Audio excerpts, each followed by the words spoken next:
السلام عليكم ورحمة الله وبركاته نحمده ونصلي على رسوله الكريم أما بعد بسم الله الرحمن الرحيم الحمد لله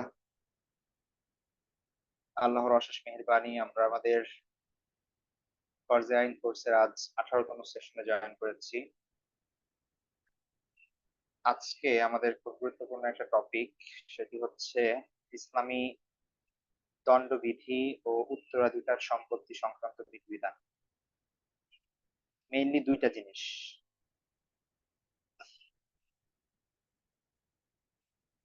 একটা হচ্ছে মানে মেইনলি দুইটা ল সংক্রান্ত বিষয় আছে। একটা হচ্ছে criminal law, Islamic criminal law, আর একটা হচ্ছে যেটা আপনার উত্তরাধিকার ল। তো এই দুইটা জিনিসের সমন্বয় হচ্ছে আজকের ক্লাস।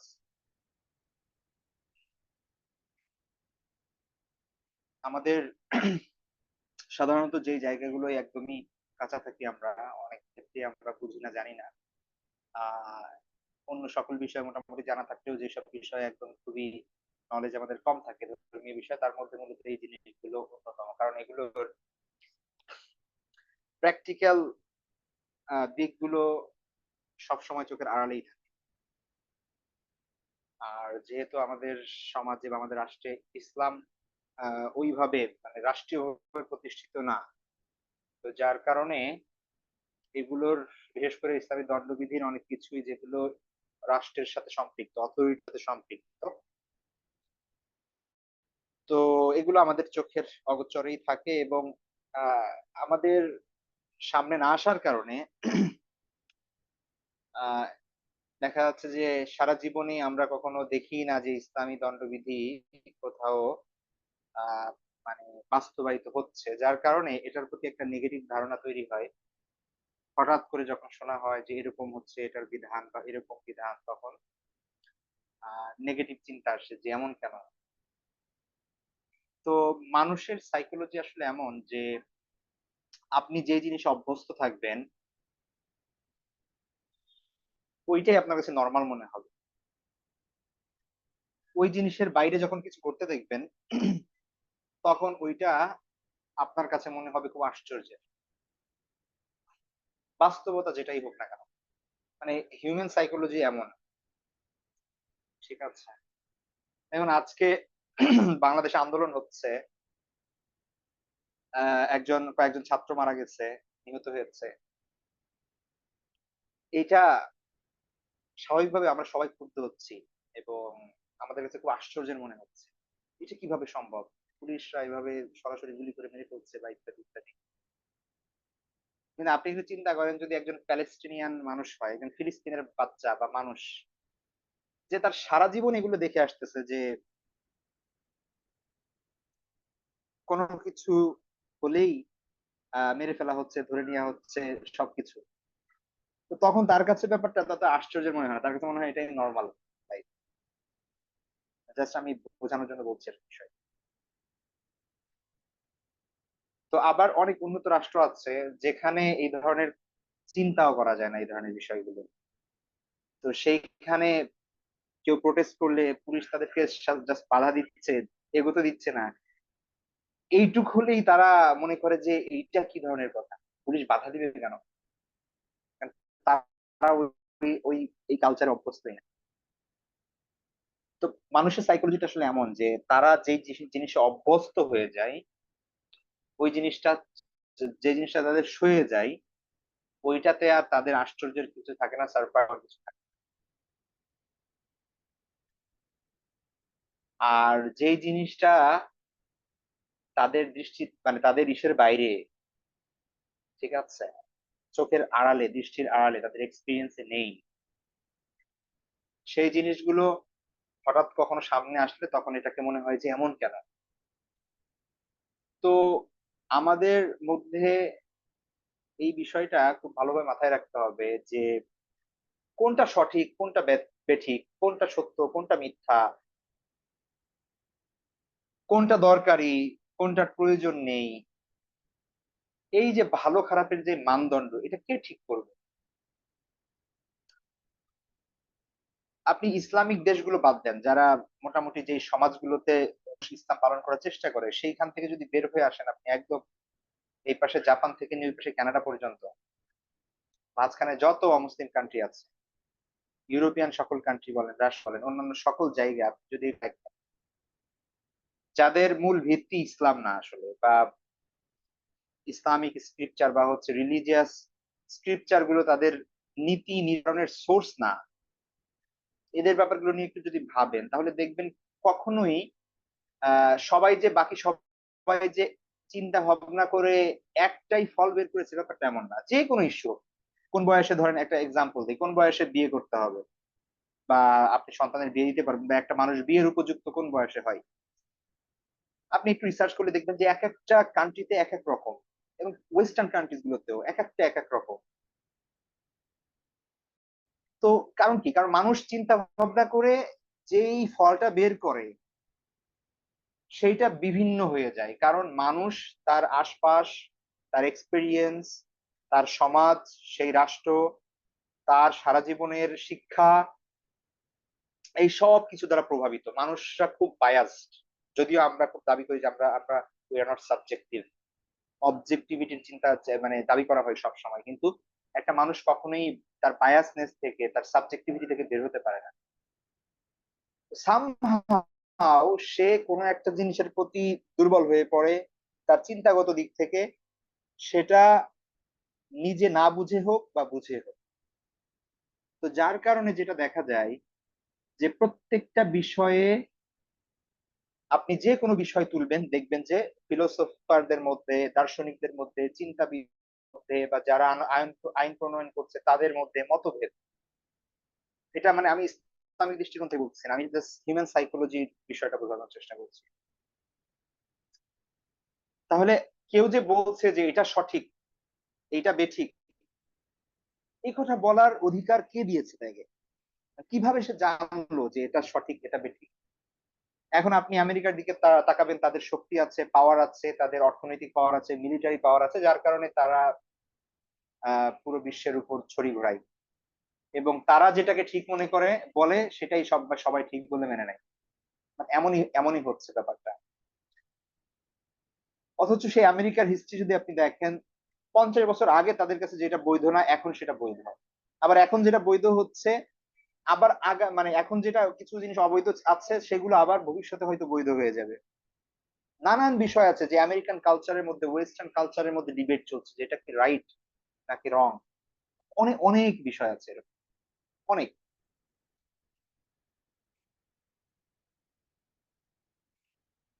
একটা বিষয় বলি শুধুমাত্র, যে আহ একটা প্রেগনেন্ট ওমেন, সে কি তার বাচ্চা রাখবে কি রাখবে না, এটা নিয়ে অনেক অনেক ডিবেট আছে ওয়েস্টার্ন কান্ট্রিজ। ঠিক আছে, যে বাচ্চার হয়ে গিয়েছে, সবকিছু হয়ে গিয়েছে, এখন সে এটা কি, সে কি, এটা দুইটা ভাগ আছে, একটা হচ্ছে প্রো চয়েস, একটা হচ্ছে প্রো লাইফ। প্রো চয়েস মানে হচ্ছে আমার চয়েস, আমার বাচ্চা আমি রাখবো কি রাখবো না, আমার দেহ আমার অধিকার। আর একটা প্রো লাইফ মানে হচ্ছে তার তার যেহেতু জীবন হয়ে গেছে একটা বাচ্চার, তার লাইফ চলে আসছে, হার্ট বিট চলে আসছে, সুতরাং এখন তাকে হত্যা করা মানে হচ্ছে লাইফ হত্যা করা। তো দুইটা ভাগ আছে পলিটিক্যাল দিক থেকে, সামাজিক ভাবে আমেরিকান কালচার, এবং আপনি যদি একটু মিডিয়ায় খোঁজ খবর রাখেন দেখবেন এরকম অসংখ্য ডিবেট আছে যে তারা বিভক্ত, এইটা নাকি এইটা। এই যে ট্রান্সজেন্ডার ইস্যু দেখেন, ওয়েস্টার্ন কান্ট্রির সব মানুষই কি ট্রান্সজেন্ডারের পক্ষে বা সমকামিতার পক্ষে না? কিন্তু এগুলো নিয়ে অনেক ডিবেট আছে। তাহলে এই যে তাদের মধ্যেই কিন্তু ডিবেট, একই সেম ইউনিভার্সিটিতে পড়ছে, সেম কালচারে বড় হচ্ছে, সেম সোসাইটির সব ভ্যালুস তাদের মধ্যে আছে, তাহলে কিভাবে তাদের মধ্যে চিন্তার মানে বৈপরীত্য আসে, এবং চিন্তাগত দিক থেকে তারা এত পার্থক্য চলে আসে তাদের মধ্যে, যে কেউ বলছে এটা রাইট, কেউ বলছে ওটা রাইট, কেউ বলছে এটা ঠিক, কেউ বলছে ওটা ঠিক। বিভিন্ন বিষয় দেখবেন ওয়েস্টার্ন কান্ট্রিজে এই ধরনের বিভিন্ন বিষয় আসে সামনে, আপনি যদি একটু খোঁজ খবর রাখেন ওয়ার্ল্ডে, তাহলে এই বিষয়গুলো বুঝতে পারবেন। আমি এখানে যেটা বোঝাতে চাচ্ছি সেটা হচ্ছে, মানুষ যত হোক না কেন, যত সিভিলাইজড হোক না কেন, তার চিন্তা দিয়েই সে যে আলটিমেট ট্রুথ, আলটিমেট সত্যর কাছে পৌঁছবে, সত্য ন্যায়ের কাছে যে পৌঁছাতে পারবে এমন কোনো গ্যারান্টি নেই, এটা অসম্ভব। আজকে আমার কাছে মনে হচ্ছে হ্যাঁ এটা রাইট, আগামীকাল আমার কাছে মনে হবে না এটা ভুল ছিল। আমার কাছে মনে হচ্ছে রাইট, আমি বাংলাদেশে বাস করছি, আর একজন মানুষ ভারতে বাস করছে, তার কাছে মনে হবে না এটা রং। আরেকজন মানুষ অন্য জায়গায় বাস করছে, তার কাছে মনে হবে যে এটা, সে অন্যভাবে চিন্তা করবে। তো person to person, society two society, culture two culture, এগুলো আসলে ভ্যারি করে। মানুষের মূল্যবোধ, মানুষের চিন্তা চেতনা, কোনটা সঠিক কোনটা ভুল, কোনটা জুলুম কোনটা ন্যায়, এগুলো ভ্যারি করে। তো এইটা একটা চিরন্তন সত্য বিষয়। ঠিক আছে, যে মানুষের দ্বারা আসলে আলটিমেট ট্রুথ কি, সত্য কি, এটা বোঝা আসলে সম্ভব না। ঠিক আছে, এখানেই আসে এখন ইসলাম। দেখো, আমরা ধরেই নিয়েছি যে আমরা আসলে সেই আলটিমেট জায়গায় পৌঁছতে পারবো না, তাহলে আমাদের কি করা লাগবে? আমাদের অবশ্যই এমন একজনের বিধিবিধান মেনে চলতে হবে, এমন একজনের ভ্যালু আমাদের ফলো করতে হবে, এমন একজনের রুল আমাদের মেনে নিতে হবে, যিনি জানেন যে কোনটা ট্রুথ এবং কোনটা ফলস, কোনটা রাইট কোনটা রং, কোনটা জুলুম কোনটা হচ্ছে ন্যায়, এটা তিনি জানেন। এবং যার জানার মধ্যে, যার বুঝের মধ্যে কোনো ধরনের কোনো ভুল নাই, হতেই পারে না। এবং তিনি হচ্ছেন স্রষ্টা, যিনি আমাদের সৃষ্টি করেছেন, যিনি আমাদের সবকিছুই জানেন। আমাদের অতীত বর্তমান ভবিষ্যৎ তার হাতে, সবকিছুই। তিনি যেই রুলটা দিবেন, তিনি যেই নিয়মটা দিবেন, এইটা আমার বুঝে আসুক বা না আসুক, এইটার মধ্যেই সফলতা, এবং এইটাই চূড়ান্ত। একজন মুসলমান হিসেবে আমাদের সেই বিশ্বাস রাখতে হবে। এখন যারা বিশ্বাসী না, তাদের জন্য খুবই সমস্যাজনক বিষয়। তাদের মধ্যে এত ডিবেট, এত মারামারি, এইটা কেউ বলতেছে গণতন্ত্র, কেউ বলতেছে সমাজতন্ত্র, কেউ বলতেছে এই ইজম, ক্যাপিটালিজম, কেউ বলতেছে আহ, না অন্য কিছু।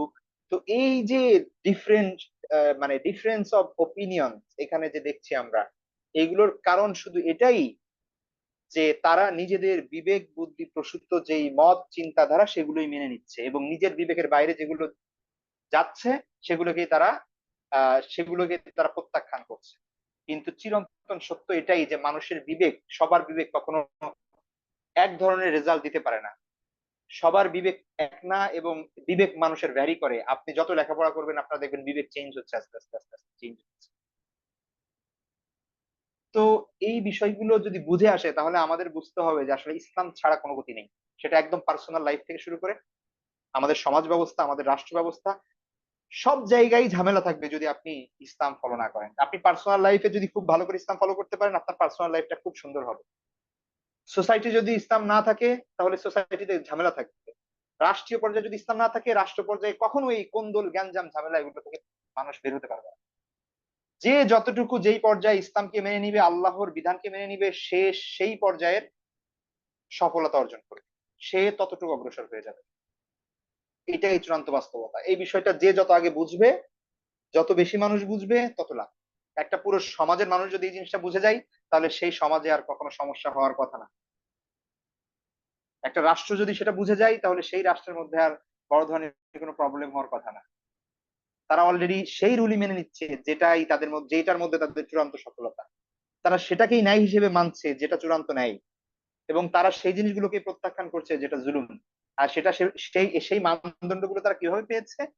সেটা পেয়েছে আল্লাহ সুবহানাহু ওয়া তাআলার মাধ্যমে, যেটা তার স্রষ্টা তাদেরকে জানিয়ে দিয়েছেন ওহীর মাধ্যমে।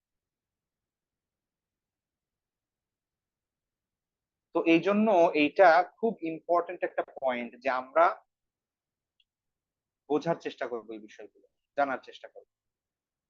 ঠিক আছে, তো আজকের যে টপিক, সেই টপিক, এইটা খুব ইম্পর্টেন্ট দুইটা টপিক। প্রথমত ইসলামী দণ্ডবিধি, মানে হচ্ছে আপনার মানে ক্রিমিনাল ল। আর একটা হচ্ছে আপনার আহ কি বলে, আর একটা হচ্ছে উত্তরাধিকার সম্পত্তি সংক্রান্ত যে আইন, সেইটা। এখন বাস্তবতা হচ্ছে আমাদের দেশে তো ইসলামী দণ্ডবিধির আহ ইয়া চলছে না। ঠিক আছে, সেই আকারে আমরা আমরা এখন ইংরেজদের যে বানানো ল ছিল, সেই ল অনুযায়ী আমরা এখনো চলছি। পাকিস্তান আমলে সেটাই ছিল।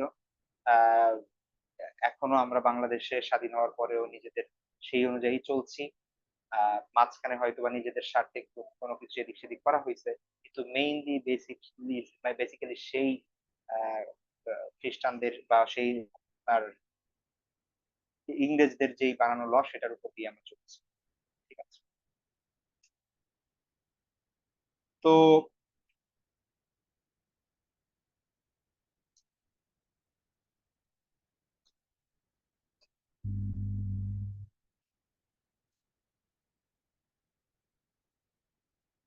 তো এই জন্য আমি এই জিনিসগুলো প্রথমে বললাম এই কারণে যে ইসলামী দণ্ডবিধির যে বিষয়গুলো আসছে এই বিষয়গুলো যদি আমাদের সামাজিকভাবে প্রতিষ্ঠিত না এই জিনিসগুলো, তারপরেও আমাদের বুঝতে হবে যে এগুলো যদি প্রতিষ্ঠিত থাকতো তাহলে আমাদের সমাজে আজ এত ক্রাইম, এত সমস্যা, মানুষের হাহাকার, ক্রন্দন এইগুলো থাকতো না।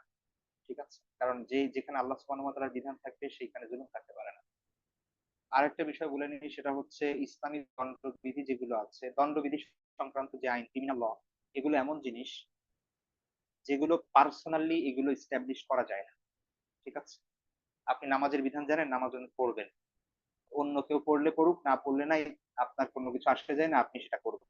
এটা পার্সোনালি মানে করার বিষয়। ঠিক আছে, আর যদি মসজিদে জামাত হয় জামাতে পড়বেন, যদি কোথাও জামাত না হয় একলা পড়বেন। কিন্তু আপনার এমন না যে আপনি জামাত না হলে পড়তে পারছেন। আর তবে ইসলামী দণ্ডবিধির যে বিষয়গুলো, এগুলো নিয়ে একটা কথা বলে নিই, সেটা হচ্ছে এগুলো কখনো ইন্ডিভিজুয়ালি এগুলো ইমপ্লিমেন্ট করা যায় না। এটার সাথে রাষ্ট্র এবং অথরিটির খুব মানে খুব ওতপ্রোত ভাবে জড়িত। ঠিক আছে, তো যার কারণে এগুলো আমরা শিখছি শুধু শেখার জন্য, জানার জন্য, এবং আমাদের মধ্যে একটা স্পিরিট থাকার জন্য যে কখনো যদি সুযোগ হয়, বা এই স্পৃহা অন্তত রাখা যে আল্লাহর বিধান যেটা সেটা বাস্তবায়িত হলে ভালো হতো, বা অ্যাটলিস্ট এটা হওয়া দরকার, এই চেতনা যেন থাকে। এটা এই জন্য না যেটা আপনি পার্সোনালি আপনি এটা ফলো করবেন, এটা সম্ভব না। ঠিক আছে, নানান কারণে এটা সম্ভব না। তো এইটার অনেক এটা আগের দিনে মানুষ তো অজ্ঞ, মানে এই বিষয়ে অজ্ঞতা ছিল, যার কারণে এমন হতো যে ধরেন গ্রামের মধ্যে সালিশ করে নিজেরা এই ধরনের ফয়সালা করে দিয়েছে, এবং শরীয়তের হুকুম বিধিবিধান নিজেরা ইমপ্লিমেন্ট করতে গিয়ে এটা পরবর্তীতে ইসলামকে কিসের সম্মুখীন করে ফেলেছে, প্রশ্নবিদ্ধ করেছে। তো আমি আবারও বলছি যে এই জিনিসগুলো আমরা শিখছি, এগুলো হচ্ছে ইসের জন্য, জানার জন্য, বোঝার জন্য, এবং ইসলামিক রাষ্ট্র যদি প্রতিষ্ঠিত হয় তাহলে এগুলো বাস্তবায়িত হওয়া সম্ভব। আদারওয়াইজ ইন্ডিভিজুয়ালি পার্সোনালি এগুলো ইমপ্লিমেন্ট করা সম্ভব না। একটা উদাহরণ দিয়ে, আমরা সবাই জানি চুরি করলে ইসলামের বিধান হচ্ছে, সরাসরি কোরআনের আয়াত আছে, শাস্তি হচ্ছে হাত কেটে দেওয়া। এখন আপনার বাসার কাজের লোক চুরি করছে, আপনি হাত কেটে দিতে পারবেন?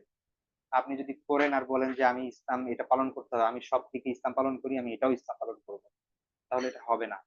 এইটা আপনার দায়িত্ব না এই কাজ করা, এই কাজটা করার দায়িত্ব হচ্ছে বিচারকের, কোর্টে, এটা ইসলামিক কোর্টে এই বিষয়ে মানে যিনি কাজী বা বিচারক আছেন, যিনি জাস্টিস আছেন, তিনি এই রায় দিবেন যে হাত কাটতে হবে কি হবে। এটা কোনো পার্সন টু পার্সন আপনার মতো করে আপনি করতে পারবেন না, এই যে। ঠিক আছে, তাহলে যদি ওইটাই হইতো তাহলে সমাজে আরো বিশৃঙ্খলা বেড়ে যেত। যেমন কেউ কাউকে হত্যা করলে, অন্যায়ভাবে যদি হত্যা করে, তাহলে যে হত্যাকারী, তার শাস্তি হচ্ছে হত্যা করা, তাকেও হত্যা করা হবে নর্মালি, এটাই তো আমরা জানি, মৃত্যুদণ্ড। এখন এইটা কারোর জন্য এটা জায়েজ হবে না, বা এটা এটা আহ, ঠিক হবে না যে আপনার ভাইকে কেউ হত্যা করছে, আপনি তাকে নিজে হত্যা করে ফেলবেন, বরং এটা কোর্টের মাধ্যমে এটার বিচার হতে হবে। এখন আপনি প্রশ্ন করতে পারেন, আমাদের সমাজে তো কোর্টে অনেক ঝামেলা ইত্যাদি ইত্যাদি, এটার জন্য তো আমরা সুবিচার পাবো না ইত্যাদি ইত্যাদি। কিছু করার নাই আসলে এই জায়গায়। আপনি পার্সোনালি আইন নিজের হাতে তুলে নিতে পারবেন না, ইসলামী দৃষ্টিকোণ থেকে এটা সম্ভব না। ঠিক আছে, অন্যদিকে উত্তরাধিকার সম্পত্তির যে বিষয়গুলো আছে সেগুলো যেহেতু আমাদের নিজেদের হাতে, এগুলো অবশ্যই নিজেরা পালন করতে হবে, এটা ওইটার অন্তর্ভুক্ত না, এটার সাথে রাষ্ট্রের সম্পর্ক নাই।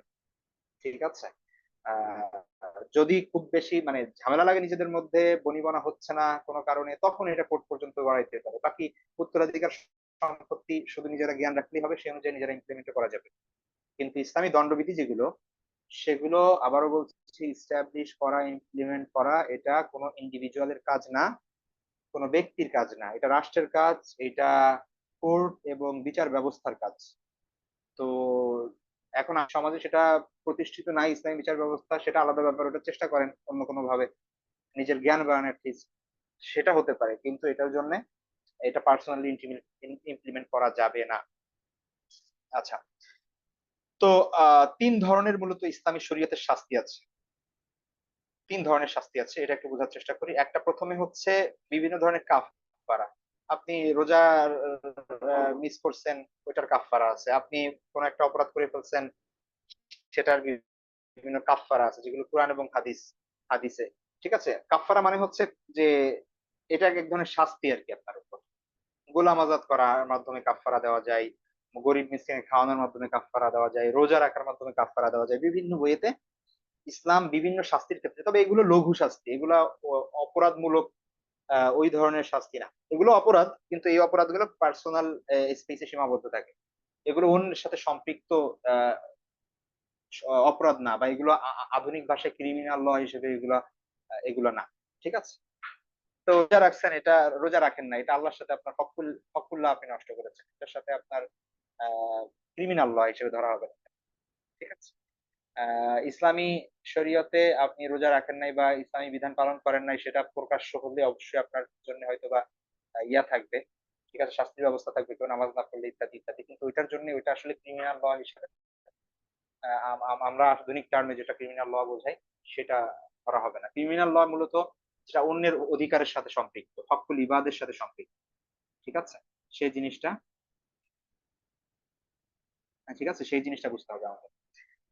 তো প্রথম যে বিষয়টা সেটা হচ্ছে কাফফারা, এটার সাথে এটা নিয়ে আমাদের আলাপ নাই আজকে। দ্বিতীয় যে বিষয়টা সেটা হচ্ছে হদ এবং কিসাস। আমাদের মূল আলোচনা আজকে এখানে হদ এবং কিসাস। হদ, হদ হদের বহু বচন হচ্ছে হুদুদ। আমরা শুনে থাকবো হদ, হুদুদ বা শরিয়া ল, বিভিন্ন জায়গায় এই জিনিসগুলো বলা হয়। আর একটা হচ্ছে তাজির। হদ বলা হয়, হদ মানে হচ্ছে সীমা। ঠিক আছে, সীমানা বা সীমা। আল্লাহ সুবহানাহু ওয়া তাআলা কোরআনের মধ্যে সুস্পষ্ট ভাবে যেই অপরাধের যেই সীমা নির্ধারণ করে দিয়েছেন শাস্তির, সেটাকে বলা হয় হদ।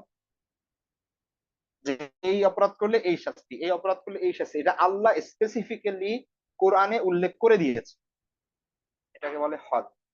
অর্থাৎ কোরআন এবং হাদিসে আল্লাহ সুবহানাহু ওয়া তাআলার কোরআনে অথবা আল্লাহ রাসূল সাল্লাল্লাহু আলাইহি ওয়াসাল্লামের হাদিসে, হাদিস দ্বারা প্রমাণিত যেই আহ যেই অপরাধের শাস্তি দেওয়া হয়েছে কোরআন এবং হাদিসের মধ্যে বা বলা হয়েছে, সেগুলাকে মূলত বলা হয় হদ এবং কিসাস। কিসাস শুধুমাত্র মূলত হত্যার সাথে সম্পৃক্ত, হত্যাকাণ্ডের সাথে সম্পৃক্ত, আর হদ হচ্ছে অন্য সকল অপরাধের ক্ষেত্রে। তো এই বিষয়টা মাথায় রাখি। আর একটা জিনিস হচ্ছে তাজির। তাজির মানে হচ্ছে যেই সকল যেই সকল আপনার ইসের ক্ষেত্রে যেই সকল অপরাধের শাস্তির বিধান সুস্পষ্টভাবে কোরআন এবং হাদিসে নাই,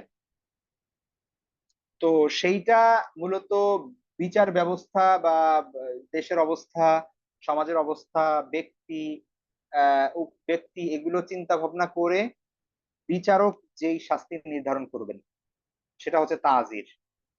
ঠিক আছে, যেটা যেটা ইসলামের শরীয়তে এটার এই অপরাধের শাস্তির পরিমাণ নির্ধারণ নাই, বিচারকের বিবেচনার উপর ছেড়ে দেওয়া হয়েছে। এটা স্থান কাল পরিবেশ বিবেচনার অপরাধ দমনের জন্য যতটুকু শাস্তি প্রয়োজন ততটুকু তিনি দিবেন।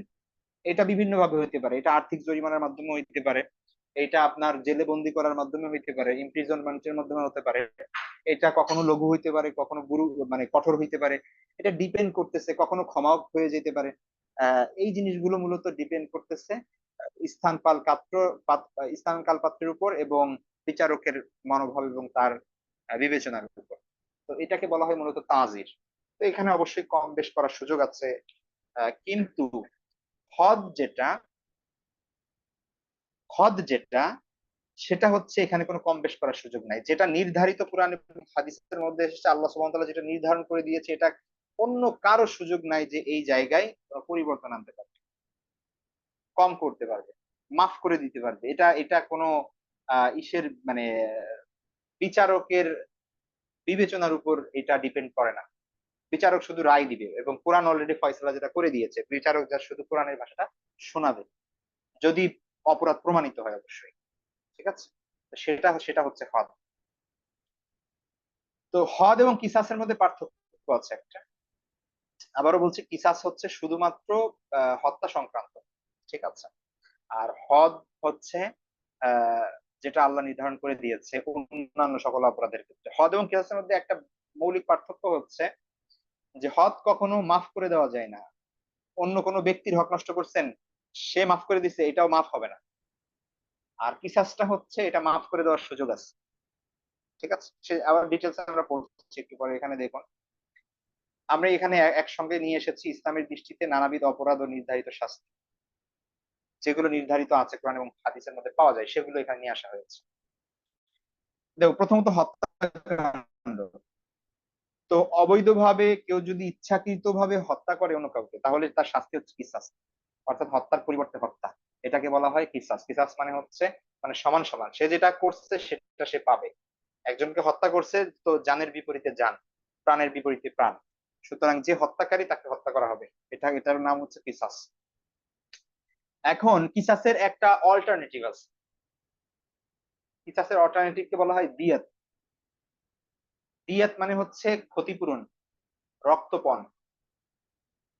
তো যেটা সম্পদ মানে আর্থিক জরিমানা আর কি, হ্যাঁ। তো নিয়ম হচ্ছে হত্যাকাণ্ডের মেইন যে অপরাধ মানে যে মেইন যে শাস্তি সেটা হচ্ছে কতল, অর্থাৎ হত্যা করতে হবে তাকে, কিসাস। এখন যে ব্যক্তি মারা গিয়েছে বা নিহত হয়েছে, যাকে হত্যা করা হয়েছে, সেই ব্যক্তির যে ওয়ারিশ আছে, যারা উত্তরাধিকারী যারা আছে, তার ছেলে মেয়ে অথবা হচ্ছে তার ভাইয়েরা বা হচ্ছে তার বাবা, এই ধরনের যে ব্যক্তিরা আছে, এরা যদি মাফ করে দেয় স্বতঃস্ফূর্ত ভাবে, যে না আমরা কি করলাম, যে ব্যক্তি ও তো মারা গেছে, এখন একে মেরে আমার কি লাভ, এ তো আর জীবিত ফিরবে না, যাকে অনেকে মাফ করে দেয়। তো যদি এর পরিবার থেকে হত্যাকারীকে মাফ করে দেওয়া হয়, তাহলে আর কিসাস কার্যকর হবে না। ঠিক আছে, কিসাস কার্যকর হবে না। কিসাসের পরিবর্তে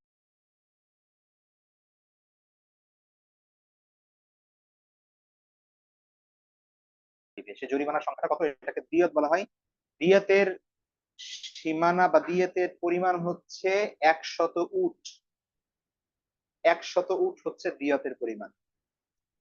ঠিক আছে, 100 উট যদি আপনি এখন বর্তমানে 1 লাখ টাকা একটা উটের দাম ধরেন, একটা গরুর দামই তো এখন 1 লাখ, একটা উটের দাম তো অবশ্যই অনেক বেশি, তাহলে 100 উট মানে হচ্ছে 1 কোটি টাকা। ঠিক আছে, এটা কম পক্ষে, কম পক্ষে বর্তমানে আরো বিভিন্ন হিসাবে আরো অনেক বেড়ে যাবে। তো এইটা হচ্ছে মূলত একজন মানুষকে হত্যা করলে তার পরিবার থেকে যদি মাফ করে দেওয়া হয়, কিসাস যদি না হয়, তাহলে তার দিয়ত, ক্ষতিপূরণ হচ্ছে এইটা ইসলাম। ঠিক আছে, আর একটা জিনিস বলে নেই, সেটা হচ্ছে এইটা শুধুমাত্র যে ব্যক্তি আদায় করবে এমন না, একটা ব্যক্তিত্ব এত সম্পদ থাকে না, এটা মূলত তার আগের দিনে আমরা যে ট্রাইবাল সময় যখন ছিল, আমরা জানি যে গোষ্ঠী ছিল, এক একটা বংশ ছিল, কুরাইশ বংশ, বা কুরাইশ বংশের মধ্যে বনু হাশেম, বা এরকম ভাবে বনু মুত্তালিব। ঠিক আছে, এই ধরনের আলাদা আলাদা বিভক্ত ছিল মানুষ। ঠিক আছে, তো এরকম আমরা যদি ইসের ভিতর যাই, মদিনায় দেখি যে আউস গোত্র, খাজরাজ গোত্র, তারপরে হচ্ছে আপনার ইহুদিদের মধ্যে 3টা বড় বড় গোত্র। তো যে অপরাধ করবে বা হত্যাকাণ্ডটি ঘটাবে, তার পুরো বংশের মানুষের কাছ থেকে সবাই থেকে মিলে এই টাকা উদ্ধার করা হবে। মানে এটা তো আসলে ব্যক্তিগত ভাবে তো উদ্ধার করা যাবে না, এটা তো আসলে রাষ্ট্রীয় পর্যায়ে রাষ্ট্র করবে আর কি, হ্যাঁ। ফোর্স করে হোক বা যেভাবেই হোক, এটা রাষ্ট্র করবে বা এর বিরুদ্ধে ব্যবস্থা নেবে যদি তারা যথাসময়ে সেই ক্ষতিপূরণ না দেয়। তো এইটা হচ্ছে মূলত দিয়াত বা হচ্ছে রক্তপাত।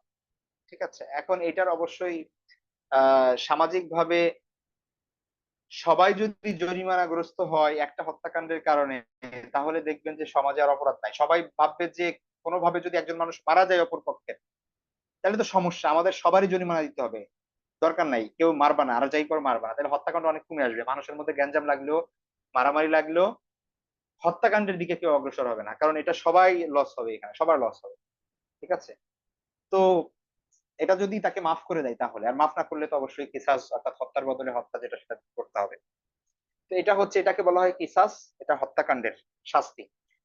আল্লাহ সুবহানাহু ওয়া তাআলা কোরআনে বলেন, ইয়া আইয়ুহাল্লাযীনা আমানু কুতিবা আলাইকুমুল কিসাসু ফিল কতলা আল হুররু বিল হুররি ওয়াল আবদু বিল আবদি ওয়াল উনসা বিল উনসা ফামান উফিয়া লাহু মিন আখিহি শাইউন ফাত্তিবাউ বিল মারুফ ওয়া আদাউন ইলাইহি বিইহসান। আল্লাহ সুবহানাহু ওয়া তাআলা বলছেন, হে ঈমানদারগণ, তোমাদের উপর যে নিহতদের ব্যাপারে কিসাস তথা হত্যার পরিবর্তে হত্যা নির্ধারণ করা হলো। ঠিক আছে, এটা সুস্পষ্টভাবে আল্লাহ কোরআনে আয়াতে বলে দিয়েছেন। সুতরাং ক্যাপিটাল পানিশমেন্ট এটা কোরআন দ্বারা প্রমাণিত। আহ এখন আধুনিক সময়ে এসে অনেক কি বলে এই এই এই দর্শন সহ অনেকেই প্রচার করেন, বিশেষ করে অনেক আপনার সো কল্ড উন্নত কান্ট্রি গুলাই এই ধরনের ইয়ে আছে যে তারা মৃত্যুদণ্ড নাই কোথাও, এরকম আছে। ঠিক আছে, মৃত্যুদণ্ডের ঘোর বিরোধী এবং জাতিসংঘ থেকেও এরকম যে সকল দেশে এখনো ক্যাপিটাল পানিশমেন্ট আছে বা মৃত্যুদণ্ড আছে, তারা আস্তে আস্তে পুশ করার চেষ্টা করতেছে যে মৃত্যুদণ্ড যেন সহায়তা হয়। তারা তারা মনে করেন যে একটা মানুষ যত অপরাধী করুক না কেন, এটা মূলত এই ফিলোসফি থেকে আসছে, একটা মানুষ যত অপরাধী করুক না কেন তার একটা সেকেন্ড চান্স থাকা দরকার, পাওয়া দরকার। ঠিক আছে, তো এই জন্য তারা মনে করে যে প্রাণের বিনিময়ে প্রাণ কখনোই এটা কোনো সমাধান না, এবং বরং তাকে যদি আবার সুযোগ দেওয়া হয় তাহলে হয়তো বা এটা ভালো, ইত্যাদি ইত্যাদি তাদের বিভিন্ন ইয়া আছে। কিন্তু বাস্তবতা আসলে এটাই যে যে আসলে ক্যাপিটাল ম্যানেজমেন্ট ভ্যানিশ করে দিলে আসলে কোনো সমাধান হবে না। ঠিক আছে, অনেক সিরিয়াল কিলার আছে বারবার হত্যা, মানুষকে হত্যা করে, এরকম ইতিহাসে অনেক আছে। আপনি একটা জিনিস দেখেন যে মানুষ এমন অপরাধও করে যে অপরাধের কারণে মনে হয় যে ওকে একবার মৃত্যুদণ্ড দিলে হবে না, ওকে 100 বার মৃত্যুদণ্ড দিলে বোধ হয়, তাইলে বোধ হয় ঠিক হবে। এরকম অপরাধও করে মানুষ, রেপ করে, গ্যাং রেপ করে দিনের পর দিন, তারপরে শেষে খুব নির্মম ভাবে হত্যা করে মানুষ। তাহলে এই লোকের কি অবস্থা হবে আপনি যদি মৃত্যুদণ্ড না দেন, জাস্ট মাফ করে দিবেন? এটা কি কখনো সম্ভব? আপনি চিন্তা করেন নিউজিল্যান্ড, আমরা ওই যে ইসের ঘটনা জানি, যখন মুসলমান ওই যে জুমার দিনে যখন আক্রমণ করা হলো মসজিদে এবং কত মানুষ, কত মুসলমানকে হত্যা করা হলো সেই সময়ে, আপনার ওই যে ক্রাইস্ট চার্চে নিউজিল্যান্ডে, সবাই জানি আমরা সেই ঘটনা। নিউজিল্যান্ডের মানে ক্যাপিটাল পানিশমেন্ট নাই। ব্যাপারটা বোঝা যায় যে তারা এত উন্নত রাষ্ট্র যে সেখানে ক্যাপিটাল পানিশমেন্ট নাই, মৃত্যুদণ্ডই নাই। তো আপনি এত মানুষ মারছেন, কিছু করার নাই, সর্বোচ্চ জেল হবে অনেক বছরের, শেষ। ওর মৃত্যু হবে না, ওর ক্যাপিটাল পানিশমেন্ট নাই। এরকম ভাবে আপনার স্ক্যান্ডিনেভিয়ান কান্ট্রি যেগুলো আছে, নরওয়ে, তারপরে হচ্ছে সুইডেন, ঠিক আছে, এই ধরনের যে কান্ট্রি গুলো আছে, তারপরে ইউরোপের অনেক কান্ট্রি আছে, এই ধরনের যে কান্ট্রি গুলো, এসব অনেক জায়গায় আছে যেগুলো ক্যাপিটাল পানিশমেন্ট নাই। তো ক্যাপিটাল পানিশমেন্ট না, অর্থাৎ মৃত্যুদণ্ড নাই। তো তারা, তাদেরকে খুব সিভিলাইজড আকারে দেখা হয়। তো সিভিলাইজড হওয়ার যে মানদণ্ড, এটা তো মানুষের বানানো, এটা তো আল্লাহর বানানো না আসলে। হ্যাঁ, আল্লাহর বানানো সিভিলাইজড কান্ট্রি ওই হিসেবে যদি আপনি মাপজোক করেন যে আসলে কারা সিভিলাইজ আর কারা সিভিলাইজ না, তাহলে ওরা তো খুব নিচে যাবে, চলে যাবে, ওদের সূচক অনেক নিচে চলে যাবে। আপনারাই আইন বানাচ্ছেন, আপনার এই সূচক নির্ধারণ করছেন যে কোনগুলো হচ্ছে মানদণ্ড উন্নত হওয়ার, এবং তারপরে আপনারাই সেগুলো জরিপ করছেন এবং আপনারাই ওদেরকে, আপনার নিজেদেরকে সবার উপরে রাখছেন এবং বলছেন যে হ্যাঁ এই কান্ট্রি হচ্ছে সব থেকে এডুকেটেড, এই কান্ট্রি হচ্ছে সব থেকে পিসফুল, এই কান্ট্রি হচ্ছে সব থেকে ন্যায়পরায়ণ, ইত্যাদি ইত্যাদি, সব নিজেদের। অথচ ইসলামের দৃষ্টিকোণ থেকে যদি আপনি যাচাই করেন তাহলে তারা এর ইসের মধ্যেই আসবে না। হ্যাঁ, এটা ঠিক যে সামাজিক ভাবে অনেক ন্যায়পরায়ণতা আছে সেখানে, আমাদের এখানে যে দুর্নীতি বা হচ্ছে পারস্পরিক আচরণের ক্ষেত্রে যে বিষয়গুলো, এগুলো অনেকাংশে ওই সব জায়গায় আমাদের পরিপূর্ণ। কিন্তু আরো অনেক সূচক আছে যে সূচকে তারা খুব নিচের দিকে যাবে। কিন্তু আধুনিক সময়ে ওই যে যেটা বললাম, কোরআনের বিধান, আল্লাহর বিধান, সেগুলো মানুষ আহ মানতে আগ্রহী না, তারা নিজেদের চিন্তা বাস্তবায়ন করতে, সেটা ইমপ্লিমেন্ট করতে বেশি আগ্রহী। তো এটা হলো হত্যাকাণ্ডের বিষয়। এখানে অনেকগুলো হাদিস এবং কোরআনের আয়াত দেওয়া আছে, সেগুলো একটু দেখে নিবেন। অবিবাহিত, এবার আসেন হচ্ছে জেনার শাস্তি, যেটা কোরআনে সরাসরি যে বিষয়গুলোকে খুব বড় আকারে ফোকাস করা হয়েছে, যেগুলো হদ। এর আগেরটা গেছে কেসাস, এটা হচ্ছে হদ। হদ মানে হচ্ছে এই যদি অপরাধ প্রমাণিত হয় তাহলে এখানে কোনো ধরনের সুযোগ নাই মাফ করে দেওয়ার, বিচারকের সুযোগ নাই, অন্য কোনো ব্যক্তির সুযোগ নাই এখানে মাফ করে দেওয়ার। অবিবাহিত নারী পুরুষ যদি ব্যভিচারে লিপ্ত হয় তাহলে আল্লাহ বলছেন যে আয-যানিয়াতু ওয়াজ-যানি ফাজলিদু কুল্লা ওয়াহিদিন মিনহুমা মিআতা জালদা। ব্যভিচারী নারী ও পুরুষকে প্রত্যেককে তোমরা 100 বেত্রাঘাত করো। ঠিক আছে, ওয়ালা তাখুযকুম বিহিমা রাফাতুন ফি দীনিল্লাহি ইন কুনতুম তুমিনুনা বিল্লাহি ওয়াল ইয়াউমিল আখির। যদি আল্লাহকে এবং পরকালকে যদি সত্যিকার অর্থে তোমরা বিশ্বাস করে থাকো, তাহলে আল্লাহর এই বিধান বাস্তবায়নের ক্ষেত্রে তোমাদের অন্তরে যেন কোনো ধরনের দয়া না আসে, কোনো ধরনের মমতা না আসে, মায়া যেন কাজ না করে। একদম সুস্পষ্ট ভাবে আল্লাহ এটা বলে দিচ্ছে। অনেকের মধ্যে দয়াও আসতে পারে, হাই হাই থাক, মাফ করে দেই এবার। তো আয-যানিয়াতু ওয়াজ-যানি ফাজলিদু কুল্লা ওয়াহিদিন মিনহুমা মিআতা জালদা। ব্যভিচারী নারী পুরুষ, এটা অবিবাহিতের কথা বলছে, তাদেরকে শাস্তি হচ্ছে 100 বেত্রাঘাত। আচ্ছা, আর বিবাহিত পুরুষ নারী যারা ব্যভিচার করে বা জেনা করে, তাদের শাস্তি হচ্ছে রজম, পাথর মেরে হত্যা। এ ব্যাপারে কোনো সন্দেহ নাই, সেটা আল্লাহ রাসূল সাল্লাল্লাহু আলাইহি ওয়াসাল্লাম আহ সরাসরি, এটা শুধুমাত্র থিওরিটিক্যাল বিষয় না, আল্লাহ রাসূল সাল্লাল্লাহু আলাইহি ওয়াসাল্লাম প্র্যাকটিক্যালি সেটা করে দেখিয়েছেন। বনু আসলাম গোত্রের এক ব্যক্তি এসে আল্লাহ রাসূল সাল্লাল্লাহু আলাইহি ওয়াসাল্লামকে নিজে বললেন যে সে ব্যভিচার করেছে। আল্লাহ রাসূল সাল্লাল্লাহু আলাইহি ওয়াসাল্লাম তার থেকে মুখ ফিরিয়ে নিলেন। সে আবার এসে বলল সে ব্যভিচারী। এসব বারবার সাক্ষী দেওয়ার পরে তিনি আল্লাহ রাসূল সাল্লাল্লাহু আলাইহি ওয়াসাল্লাম লোকটিকে দেখে বললেন, তুমি কি পাগল হয়ে গেছো? সে বলল না। বলল, তুমি কি বিবাহিত? সে বলল হ্যাঁ। তখন আল্লাহ রাসূল বাধ্য হয়ে নির্দেশ দিলেন যে তাকে জেরজম করো। তো ইসলামী ইতিহাস যদি আপনি এখন দেখেন, এখানে একটা বিষয় আছে, সেটা হচ্ছে যে আপনি আধুনিক সময়ে অনেক করা হয়, এই বিষয়টাকে বিশেষ করে বেশি ফোকাস করে অনেক আক্রমণ করার চেষ্টা করা হয় ইসলামের উপর। সেটা হচ্ছে যে জিনার শাস্তি এরকম, মানে পাথর মেরে হত্যা করে ফেলতে হবে,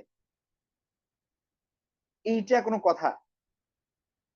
এখন স্বাভাবিকভাবেই আমাদের সমাজ যেখানে জেনা, ব্যভিচার, পরকীয়া অনেক বেশি অ্যাভেলেবল, সব জায়গায় আমরা পত্রপত্রিকায় দেখছি, আমাদের পার্সোনাল লাইফে দেখতেছি, সোশ্যাল মিডিয়াতে দেখতেছি, মানে মানুষ মাত্রই দেখা যাচ্ছে যে আহ, যারা এইসবে লিপ্ত হয় না, এক্সট্রা ম্যারিটাল রিলেশন যাদের নাই, বিবাহ বহির্ভূত সম্পর্ক যাদের নাই, বা যাদের বিয়ের আগে যাদের বয়ফ্রেন্ড গার্লফ্রেন্ড নাই, এদেরকে বলা হয় এরা হচ্ছে খুব ভালো ধার্মিক। কিন্তু নর্মাল সিচুয়েশনে সবাই নর্মালি এগুলো সম্পর্ক আছে। ঠিক আছে, এই সমাজে বাস করে তাহলে আপনার কাছে তো এটা খারাপ লাগবেই, আপনার কাছে তো এটা খারাপ লাগবে, কারণ আমরা যে সমাজে বাস করছি সেটা হচ্ছে, আমি যেটা বললাম অলরেডি, সেটা হচ্ছে যে আপনি অলরেডি কারাপ্টেড, আমাদের মাইন্ড অলরেডি কারাপ্টেড। তো খারাপ জিনিস খেতে খেতে খেতে খেতে যখন কেউ ভালো জিনিস খায় তখন নাকি ওইটা পেটে আর সহ্য হয় না, এরকম হয় না? তো আমাদের ব্যাপারটা হয়েছে এরকম যে খারাপ দেখতে দেখতে দেখতে দেখতে আমরা এমন একটা সমাজ যেখানে কোনো ব্যভিচার নাই, কোনো ধরনের এক্সট্রা ম্যারিটাল রিলেশনশিপ নাই, কোনো ধরনের অন্যায় এগুলো চিন্তাই করা যায় না, ওই সমাজ আমরা কল্পনাই করতে পারি না। তো যার কারণে আমরা আমরা যে সমাজে বেঁচে আছি এটাকে আমরা উই হ্যাভ টেকেন ইট, আমরা এটারে মনে হচ্ছে যে এটাই হচ্ছে বাস্তবতা, এটাই নর্মাল। এখন এর বিপরীতে যেটা আসবে আমাদের কাছে সেটা মনে হবে অ্যাবনর্মাল। তো একজন ওয়েস্টার্ন কান্ট্রি একটা মানুষের কাছে তো এটা আরো খারাপ। ওয়েস্টার্ন কান্ট্রিতে আপনি আপনার কনসেন্ট আছে, ব্যাস, you can do whatever you want. একটা নারী এবং একটা পুরুষ তারা যদি পারস্পরিক সম্মতিতে কিছু করে, কোনো সমস্যা নাই। তো ওই সমাজের একজন মানুষের কাছে যখন শোনা হবে যে এই সেম এটার কারণে, যেটা তাদের কাছে অপরাধ বলেই গণ্য না, ঠিক আছে, আর মানে বিয়ের আগে যদি হয়, আর বিবাহিত কোনো পুরুষ বা নারী যদি চিট করে তার আহ, মানে পার্টনারের সাথে, অন্য কারো সঙ্গে তার পার্টনারের ব্যাপার যদি চিট করে, যে সে এটা যদি ধরা খায়, তাহলে সর্বোচ্চ কোনো শাস্তি, এখানে কোনো শাস্তি শাস্তি আসলে নাই। এখানে শাস্তি যেটা সেটা হচ্ছে যে হয়তো তারা চাইলে সে ডিভোর্স নিয়ে নিতে পারবে, ব্যাস। হয়তোবা তারা একটু বেশি বেনিফিট, যে হচ্ছে চিটেড, চিট করা হয়েছে যার উপর, ঠিক আছে, যে ভুক্তভোগী সে হয়তোবা মানে ডিভোর্স সেটেলমেন্টে একটু সম্পদ বেশি পাবে, অথবা একটু বেনিফিট বেশি পাবে, সন্তান থাকতে তার কাস্টাডি পাবে, ইত্যাদি ইত্যাদি। এই হচ্ছে হচ্ছে আপনার সর্বোচ্চ শাস্তি। এগুলো কোনো শাস্তি না আসলে, এগুলা কোনো ক্রিমিনাল মানে ফৌজদারি কোনো ইয়াই নাই, এটা অপরাধ হিসেবে গণ্য হয় না, এটা ক্রিমিনাল কোনো বিষয় না। হ্যাঁ, রেপ তাদের কাছে এটা বিষয়, যেটা কনসেন্ট নাই। কিন্তু কনসেন্ট থাকলে you can do whatever you want, এখানে কোনো ধরনের ধরাবান্ধা, কোনো ধরনের নিয়ম নাই।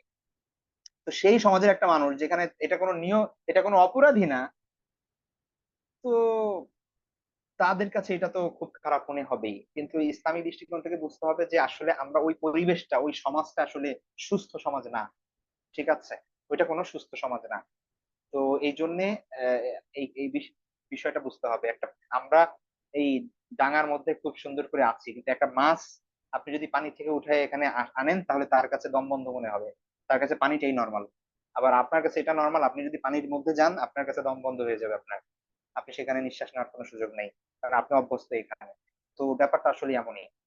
তো এই জন্য সমাজটা ঠিক করা, একটা সমাজ, ইসলামিক সমাজ গঠন করা এবং সেই সমাজে এটা এটা জরুরি। আদারওয়াইজ কিভাবে মানুষ অন্যায়ের ভিতর ঢুকে যাবে সে টেরই পাবে না, নিজে টের পাবে না, তার বিবেক কখনো বলবে না যে সে অন্যায় করছে। আচ্ছা, এটা একটা একটা বিষয়। দ্বিতীয় বিষয় হচ্ছে যে ধরলাম যে ঠিক আছে, জিনা অন্যায়, সবকিছু ঠিক আছে, কিন্তু তাই বলে হত্যা, এটা সেকেন্ড চান্স নাই, এটা কোনো কথা? কেমন যেন আপনার কাছে মনে হবে যে আল্লাহ মানুষের উপর জুলুম করে, নাউজুবিল্লাহ, বা ইসলামী বিধান মনে হয় আসলেই কঠিন। কিন্তু আপনি যদি একটু ইসলামিক হিস্ট্রির দিকে তাকান এবং ডিটেলসে দেখেন, তাহলে দেখবেন যে এটা যে কত চমৎকার একটা আইন। আইন থাকবে, অপরাধ যাবে, কিন্তু আসলে শাস্তি হবে না। আবার বলছি, ভালো করে খেয়াল করুন, সমাজে আইন থাকবে, অপরাধ দমন হয়ে যাবে, কিন্তু আসলে কারো মরতে হবে না। আপনি একটা চিন্তা করেন, যেই লোক আল্লাহ রাসূল সাল্লাল্লাহু আলাইহি ওয়াসাল্লামের কাছে আসছে, সে কিন্তু নিজে বলছে যে আমাকে শাস্তি দেন, আমি অপরাধী। তো অনেক স্কলারের মতে যে জিনার শাস্তি মানে হত্যা, এটা করতে হলে এমন এভিডেন্স লাগবে যে এভিডেন্স আসলে বাস্তব পক্ষে আসলে সম্ভব না। ঠিক আছে, হয় তার নিজের কি করতে হবে, আপনার স্বীকার করতে হবে, আদারওয়াইজ এমন সিচুয়েশন হইতে হবে যেটা মনে করেন যে 100 বছরের 2-3 বার হয়, মানে সমাজটা যদি ঠিক থাকে আর কি। আচ্ছা, বিবাহিত নারী পুরুষ ব্যভিচারের শাস্তি, এখন শাস্তি কিভাবে হবে? অপরাধ প্রমাণ হলে, তাই তো? অপরাধ প্রমাণ হবে কিভাবে? 4 জন সাক্ষী লাগবে। আচ্ছা, 4 জন এমন ব্যক্তির সাক্ষী লাগবে যারা কখনো মিথ্যা কথা বলে না, যারা 5 ওয়াক্ত নামাজ, ইসলামের সকল বিধিবিধান ঠিকঠাক মতো পালন করে, এমন আকেল, বিবেক সম্পন্ন, ধর্মীয় অনুশাসন মেনে চলে, তাদের সত্যনিষ্ঠ জীবন, কোন ধরনের কারাপশন তাদের মধ্যে নাই, এমন 4 জন ব্যক্তি এই সাক্ষ্য দিতে হবে যে তারা নিজ চোখে দেখেছে যে এই 2 জন লোক জিনা করেছে। এবং আল্লাহ রাসূল হাদিসের মধ্যে সুস্পষ্ট ভাবে বলেছে, যেভাবে তোমরা সুরমা দানির মধ্যে সুরমার শলাকা প্রবেশ করাও, আবার বলছি, সুরমা দানির মধ্যে যেভাবে তোমরা সুরমার শলাকা প্রবেশ করাও, এইভাবে দেখতে হবে। আপনি জাস্ট দেখছেন যে 2 জন মানুষ এখানে আছে, 2 জন মানুষ এই রুমে ঢুকছে, এই এই এই এই এভিডেন্স বা এই সাক্ষী এই রজমের জন্য কখনোই কিনা এটা সাব্যস্ত হবে না, জিনা করছে এটা সাব্যস্ত হবে না। আপনি দেখছেন তাদের 2 জনকে এক বিছানায়, কিন্তু আপনি কি তাদের মধ্যে কোনো ধরনের কোনো কিছু অন্য কিছু দেখেন না, এক বিছানায় দেখছেন, বা দেখছেন এক জায়গা থেকে তারা বের হচ্ছে, আপনি ধরে নিলেন যে তারা জিনা করছে, এইটা ইসলামিক কোর্ট কখনোই গ্রহণ করবে না। তাহলে এবার একটু চিন্তা করে দেখেন, একসঙ্গে 4 জন এরকম মানুষ, সত্যনিষ্ঠ মানুষ, 2 জন ব্যক্তিকে একদম সরাসরি জেনা করতে দেখতেছে, একদম প্র্যাকটিক্যালি। আল্লাহ রাসূল বলছেন যে শলাকা যেভাবে প্রবেশ করে ইসের মধ্যে, সুরমাদানির মধ্যে, এইটা দেখা কখন পসিবল? এটা দেখা তখনই পসিবল কেউ যদি একদম রাস্তার উপরে যদি ধরেন এই ধরনের কাজ করতেছে। এটা তো ওয়েস্টার্ন কান্ট্রিতে তো রাস্তার উপরে এই ধরনের সরাসরি করে না, তারাও একটু আটটালে যায় করে। মানে ব্যাপারটা বুঝতে পারছেন যে এটা আসলে কি মানে? এবং আপনি ইসলামের হিস্ট্রি যদি ঘাটেন তাহলে দেখতে পাবেন যে আশ্চর্যের বিষয় হচ্ছে কত বছর মুসলিম বিশ্বে ইসলামী শাসন ছিল, খেলাফত ছিল, অথচ ব্যভিচারের শাস্তি হিসেবে মৃত্যুদণ্ডের হিসাব খুব কম, অনেক কম। ঠিক আছে, কারণ এই রকম প্রমাণ আপনি কয়জন মানুষ দিতে পারবে? আচ্ছা, এখন আপনি যদি ধরেন আপনার ধারণা বশত সাক্ষী দেন আদালতে, তাহলে কি হবে? তাহলে কিন্তু মায়ের আপনি খাবেন না। কারণ যদি আপনি 4 জন সাক্ষী না আনতে পারেন, ধরেন 2 জন দেখছে, বাস্তবে এরকমই দেখছে, 2 জন মানুষ দেখছে, তারা যদি 4 জন সাক্ষী না হলে কিছু বলতে পারবে না, চুপ করে থাকতে হবে, কিছুই বলতে পারবে না।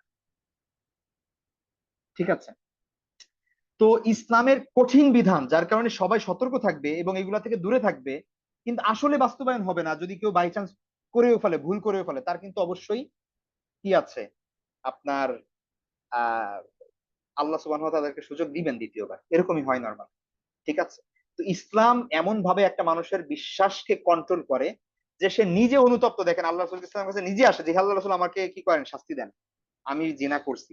আল্লাহ রাসূল সাল্লাল্লাহু আলাইহি ওয়াসাল্লামের সময়ে যে কটা জিনার শাস্তি আপনি খুঁজে দেখেন, সবগুলোই হচ্ছে, পুরুষ হোক মহিলা হোক, সবগুলোই হচ্ছে যারা নিজেরা স্বীকার করছে। তো এই কারণে অনেক স্কলার বলেন যে কেউ যদি নিজে স্বীকার না করে, জিনার মৃত্যুদণ্ডের শাস্তি দেওয়া এটা আসলে অসম্ভবই বলতে গেলে। আর কেউ যদি কারো বিরুদ্ধে চক্রান্ত করে বলতে যায়, ভুল সাক্ষী দেয়, তাহলে তো তার শাস্তি আছেই। ঠিক আছে, তো এই বিষয়টা মানে আল্লাহ সুবহানাহু ওয়া তাআলা আসলে মানে কতটা হিকমতের অধিকারী বা এবং কতটা হিকমতপূর্ণ বিধান আমাদেরকে দিয়েছেন, এটা যদি খালি আমরা বুঝতাম, তাহলে আমরা আমাদের সমাজ অটোমেটিক ঠিক হয়ে যেত। এবং আমরা যেটা মনে করতেছি হাই হাই তাহলে তো এত মানুষ মারা যাবে, ইত্যাদি হবে, এই হবে সেই হবে, ওই জিনিসগুলো হতো না, সবাই বেঁচে থাকে। এখন কথা হচ্ছে যে ধরেন, আবার আরেকটা জিনিস বলি, সেটা হচ্ছে ইসলাম কি করতেছে, ইসলাম বলতেছে যে তুমি যদি তোমার ভাইয়ের কোনো গোপন গুনার কথা দেখো অথবা তার কোনো অপরাধ দেখো, তুমি সেটা লুকাও। তুমি যদি লুকাও তাহলে আল্লাহ তোমার অপরাধ কিয়ামতের দিন লুকাবে। তাহলে ইসলামও এটা কি করে না, আপনাকে উৎসাহিত করে না যে আপনি একজন মানুষের জেনা করতে দেখছেন, আপনি সাথে সাথে যে কোর্টে যাই বিচার করবেন, বিচার দিবেন, এটা ইসলাম বলে না। ইসলাম বলে যে তাকে কি করো, তাকে পার্সোনালি তুমি যে নসিহত করো যে খবরদার তুমি এই কাজ করো না, আমি দেখছি কিন্তু খবরদার, দ্বিতীয়বার কিন্তু আমি তোমাকে, তাকে শাসাবেন বা তাকে আপনি সতর্ক করবেন। তো সেও ভয় পেয়ে যাবে, হাই আল্লাহ ধরা পড়লে তো আমার অবস্থা খুব খারাপ, আমি তো মারা যাবো। তো ইসলাম চারিদিক থেকে ব্যাপারটা এমন ভাবে কন্ট্রোল করতেছে যে এটা শুধুমাত্র একটা দিক থেকে মনে হবে যে এটা মনে হয় বাড়াবাড়ি, আবার একটা দিক থেকে মনে হবে খুব ছাড়াছাড়ি। কিন্তু চারিদিকটা ইসলাম পুরো সব বিষয়কে এমন ভাবে কন্ট্রোল করতেছে যে আপনার মনে হবে শেষমেশ এই সিদ্ধান্তই আপনি উপনীত হবেন যে এর থেকে জাস্ট, এর থেকে ন্যায়পরায়ণতা, এর থেকে ভালো রুল, ল কখনো হইতে পারে না। ঠিক আছে। তো এইটা, এটা খুব বাস্তব। এই ধরনের মানে ইসলামিক যে ইয়াগুলো আছে, ইসলামিক হিস্ট্রিতে ইসলামিক ল, এগুলো নিয়ে যদি আপনি লেখাপড়া করেন আপনি অবাক হয়ে যাবেন এই বিষয়গুলো দেখে। ঠিক আছে। এখন কথা হচ্ছে যে আপনি এখন তাইলে আমাদের সমাজে যত ধরনের অন্যায় অপকর্ম চলছে এগুলোর শাস্তি কি হবে, ওই যে তখন চলে যাবে হচ্ছে তাজিরে। তাজির মানে বুঝিয়েছি অলরেডি। তাজির মানে হচ্ছে যেটা সুস্পষ্ট বিধান নাই কোরআনে। এখন একজন মানুষ ধরা পড়ছে যে সে এক রুম থেকে বের হয়েছে দুইজন, তার মানে সবাই ধরেই নিছে যে তারা জিনা করছে, কিন্তু যেহেতু প্রমাণিত না, আপনি কেউ দেখে নাই সচক্ষে চারজন মানুষ, আপনি তাকে মৃত্যুদণ্ডে শাস্তি দিতে পারবেন না। কিন্তু তারা যেহেতু অন্যায় করছে, ঠিক আছে, তাদের তো একসঙ্গে থাকার কথা না, তারা মাহরাম না হইলে। তাইলে দুইজন লোক, দুইজন ছেলে মেয়ে, তারা মাহরাম না, তোমরা একসঙ্গে ঘুরতেছো, এটার জন্য ইসলামী শাস্তি কি? এটা তাজির হিসেবে ওই যে যেটা বললাম, স্থান কাল পরিবেশ এগুলো বিবেচনা করে বিচারক বিবেচনা অনুযায়ী তাদের, তারা কতটা রিগ্রেট করতেছে ইত্যাদি বিষয় চিন্তা করে তাদেরকে হয় আর্থিক জরিমানা করবে, জেলখানায় নিবে, বা কিছু একটা শাস্তি দিবে, সেটা তারা করবে। ঠিক আছে। তো এই তাজিরের পরিমাণটা অনেক বেশি ইসলামে অন্য সকল ক্ষেত্রেই। যেটা আপনি আল্লাহর যে বিধানগুলো আছে, এই বিধানগুলো হচ্ছে খুব কড়া, এবং কড়া বলে এইটার জন্য এমন শর্ত শারাইত আছে ইসলামে যেগুলো আসলে খুব কঠিন। তো নর্মালি একটা মানুষ অপরাধ করছে কিন্তু ওই শর্ত শারাইত অনুযায়ী প্রমাণিত হচ্ছে না, তাইলে আপনি ওই শাস্তি দিতে পারবেন, কোনোভাবে দিতে পারবেন না। ঠিক আছে। তো এই কারণে কি করতে হবে, আপনার এই তাজিরে আসতে হবে। তাজির মানে হচ্ছে যেগুলো আপনার অন্যান্য সাধারণ,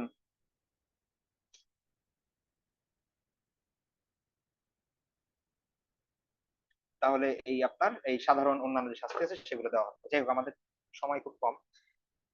এটা হচ্ছে বিবাহিত নারী পুরুষের ব্যভিচারের শাস্তি। তারপর হচ্ছে সমকামিতার শাস্তি। সমকামিতার শাস্তি মৃত্যুদণ্ড। এটা ইসলামের শরীয়তের সবাই মানে আপনার জিনার যে শাস্তি, সমকামিতার সেই শাস্তি। এইটা আপনার এটা এটা তবে ওইভাবে রজম না, বরং এটা তরবারি দিয়ে শিরচ্ছেদ করা হবে। এটাই আহ অধিকাংশ স্কলারের মত। জিনার মিথ্যা অভিযোগ দিলে, এই যে এখন কেউ ধরেন ধারণা করছে যে হ্যাঁ এরা হয়তো বা জিনা করছে, বা শত্রুতা করে বা মিথ্যা কথা বলে কোনো স্বার্থের কারণে সে আদালতে গিয়ে বিচার দিল বা পুলিশের কাছে বিচার দিল, জিনার অভিযোগ করলো, ও যদি প্রমাণ না করতে পারে তাহলে ও 80টা বেত্রাঘাত খাবে। ঠিক আছে, 80টা বেতের আঘাত সে খাবে। সে এটাকে বলে দৌড়রা, 80টা দৌড়রা সে খাবে। ঠিক আছে, এটা সুস্পষ্ট ভাবে কোরআনের মধ্যে এটা আল্লাহ সুবহানাহু ওয়া তাআলা বলে দিয়েছে। মদ পান করা, নেশা করা, এটার জন্য একটু ইখতিলাফ আছে। কেউ বলেন 40টা বেত্রাঘাত, কেউ বলেন 80টা বেত্রাঘাত। তবে ফিকহে হানাফিতে এটা 80টা বেত্রাঘাত বলা হয়েছে। চুরি করা, চুরির শাস্তি আল্লাহ সুবহানাহু ওয়া তাআলা কোরআনে সুস্পষ্টভাবে বর্ণনা করেছেন, ওয়াসারিকু ওয়াসারিকাতু ফাকতাউ আইদিয়াহুমা জাযাআম বিমা কাসাবা নাকালা মিনাল্লাহি ওয়াল্লাহু আজিজুল হাকিম। যে যে পুরুষ অথবা যে নারী চুরি করে তাদের হাত কেটে দাও তাদের কৃতকর্মের সাজা হিসেবে। আল্লাহর পক্ষ থেকে হুঁশিয়ারি, আল্লাহ পরাক্রান্ত জ্ঞানময়। তো এখানে আসলে কোনো ধরনের কোনো কিছু করার সুযোগ নাই। কেউ যদি প্রমাণিত হয় চুরি করার ক্ষেত্রে, তাহলে অবশ্যই তার শাস্তি করতে হবে। ঠিক আছে। এখন হানাফি ফিকে এটা একটু আছে যে যদি মানে এখন কেউ আপনার কাছ থেকে একটা কলম চুরি করছে, এই জন্য তো আর এই শাস্তি হবে না, ওটার জন্য একটা নির্ধারিত সংখ্যা আছে, সম্ভবত এটা 10 দিরহাম বা এরকম আর কি। আহ, যেটা আপনার যে মোহরের যেই সর্বনিম্ন পরিমাণটা ওইটাই সম্ভবত চুরির আহ জন্য সর্বনিম্ন পরিমাণ, এই পরিমাণের নিচে করলে এই শাস্তি হবে না, অ্যাটলিস্ট ওই শাস্তিটা হইতে হইলে ওই পরিমাণ দিতে হবে। পর অনেক স্কলার বলেন না, চুরি হইলেই হয়েছে। তো এখানে অনেক বিষয় আসতে হবে, একজন বিচারক অনেক বিষয় চিন্তা করে তারপরে আপনার কি করবে, চুরি মানে এই রায় দিবেন। একটা মানুষ অনেক শর্ত সারাইত আছে, কেউ ক্ষুধার কারণে চুরি করলে তার এটা এই শাস্তি হবে না, ঠিক আছে? তখন কি করতে হবে, এটার অন্য কোনো শাস্তি হয়তো দিতে হবে, কিন্তু এই শাস্তি হবে না। এই শাস্তি হচ্ছে যারা এই যে ধরেন এই যে দুর্নীতি করতেছে যারা, এদের এই শাস্তি হবে, যারা এই ধরনের চোর এই ধরনের ইয়া করে, ঠিক আছে? যাই হোক, হাদিসের মধ্যে আল্লাহ রাসূল সাল্লাল্লাহু আলাইহি ওয়াসাল্লাম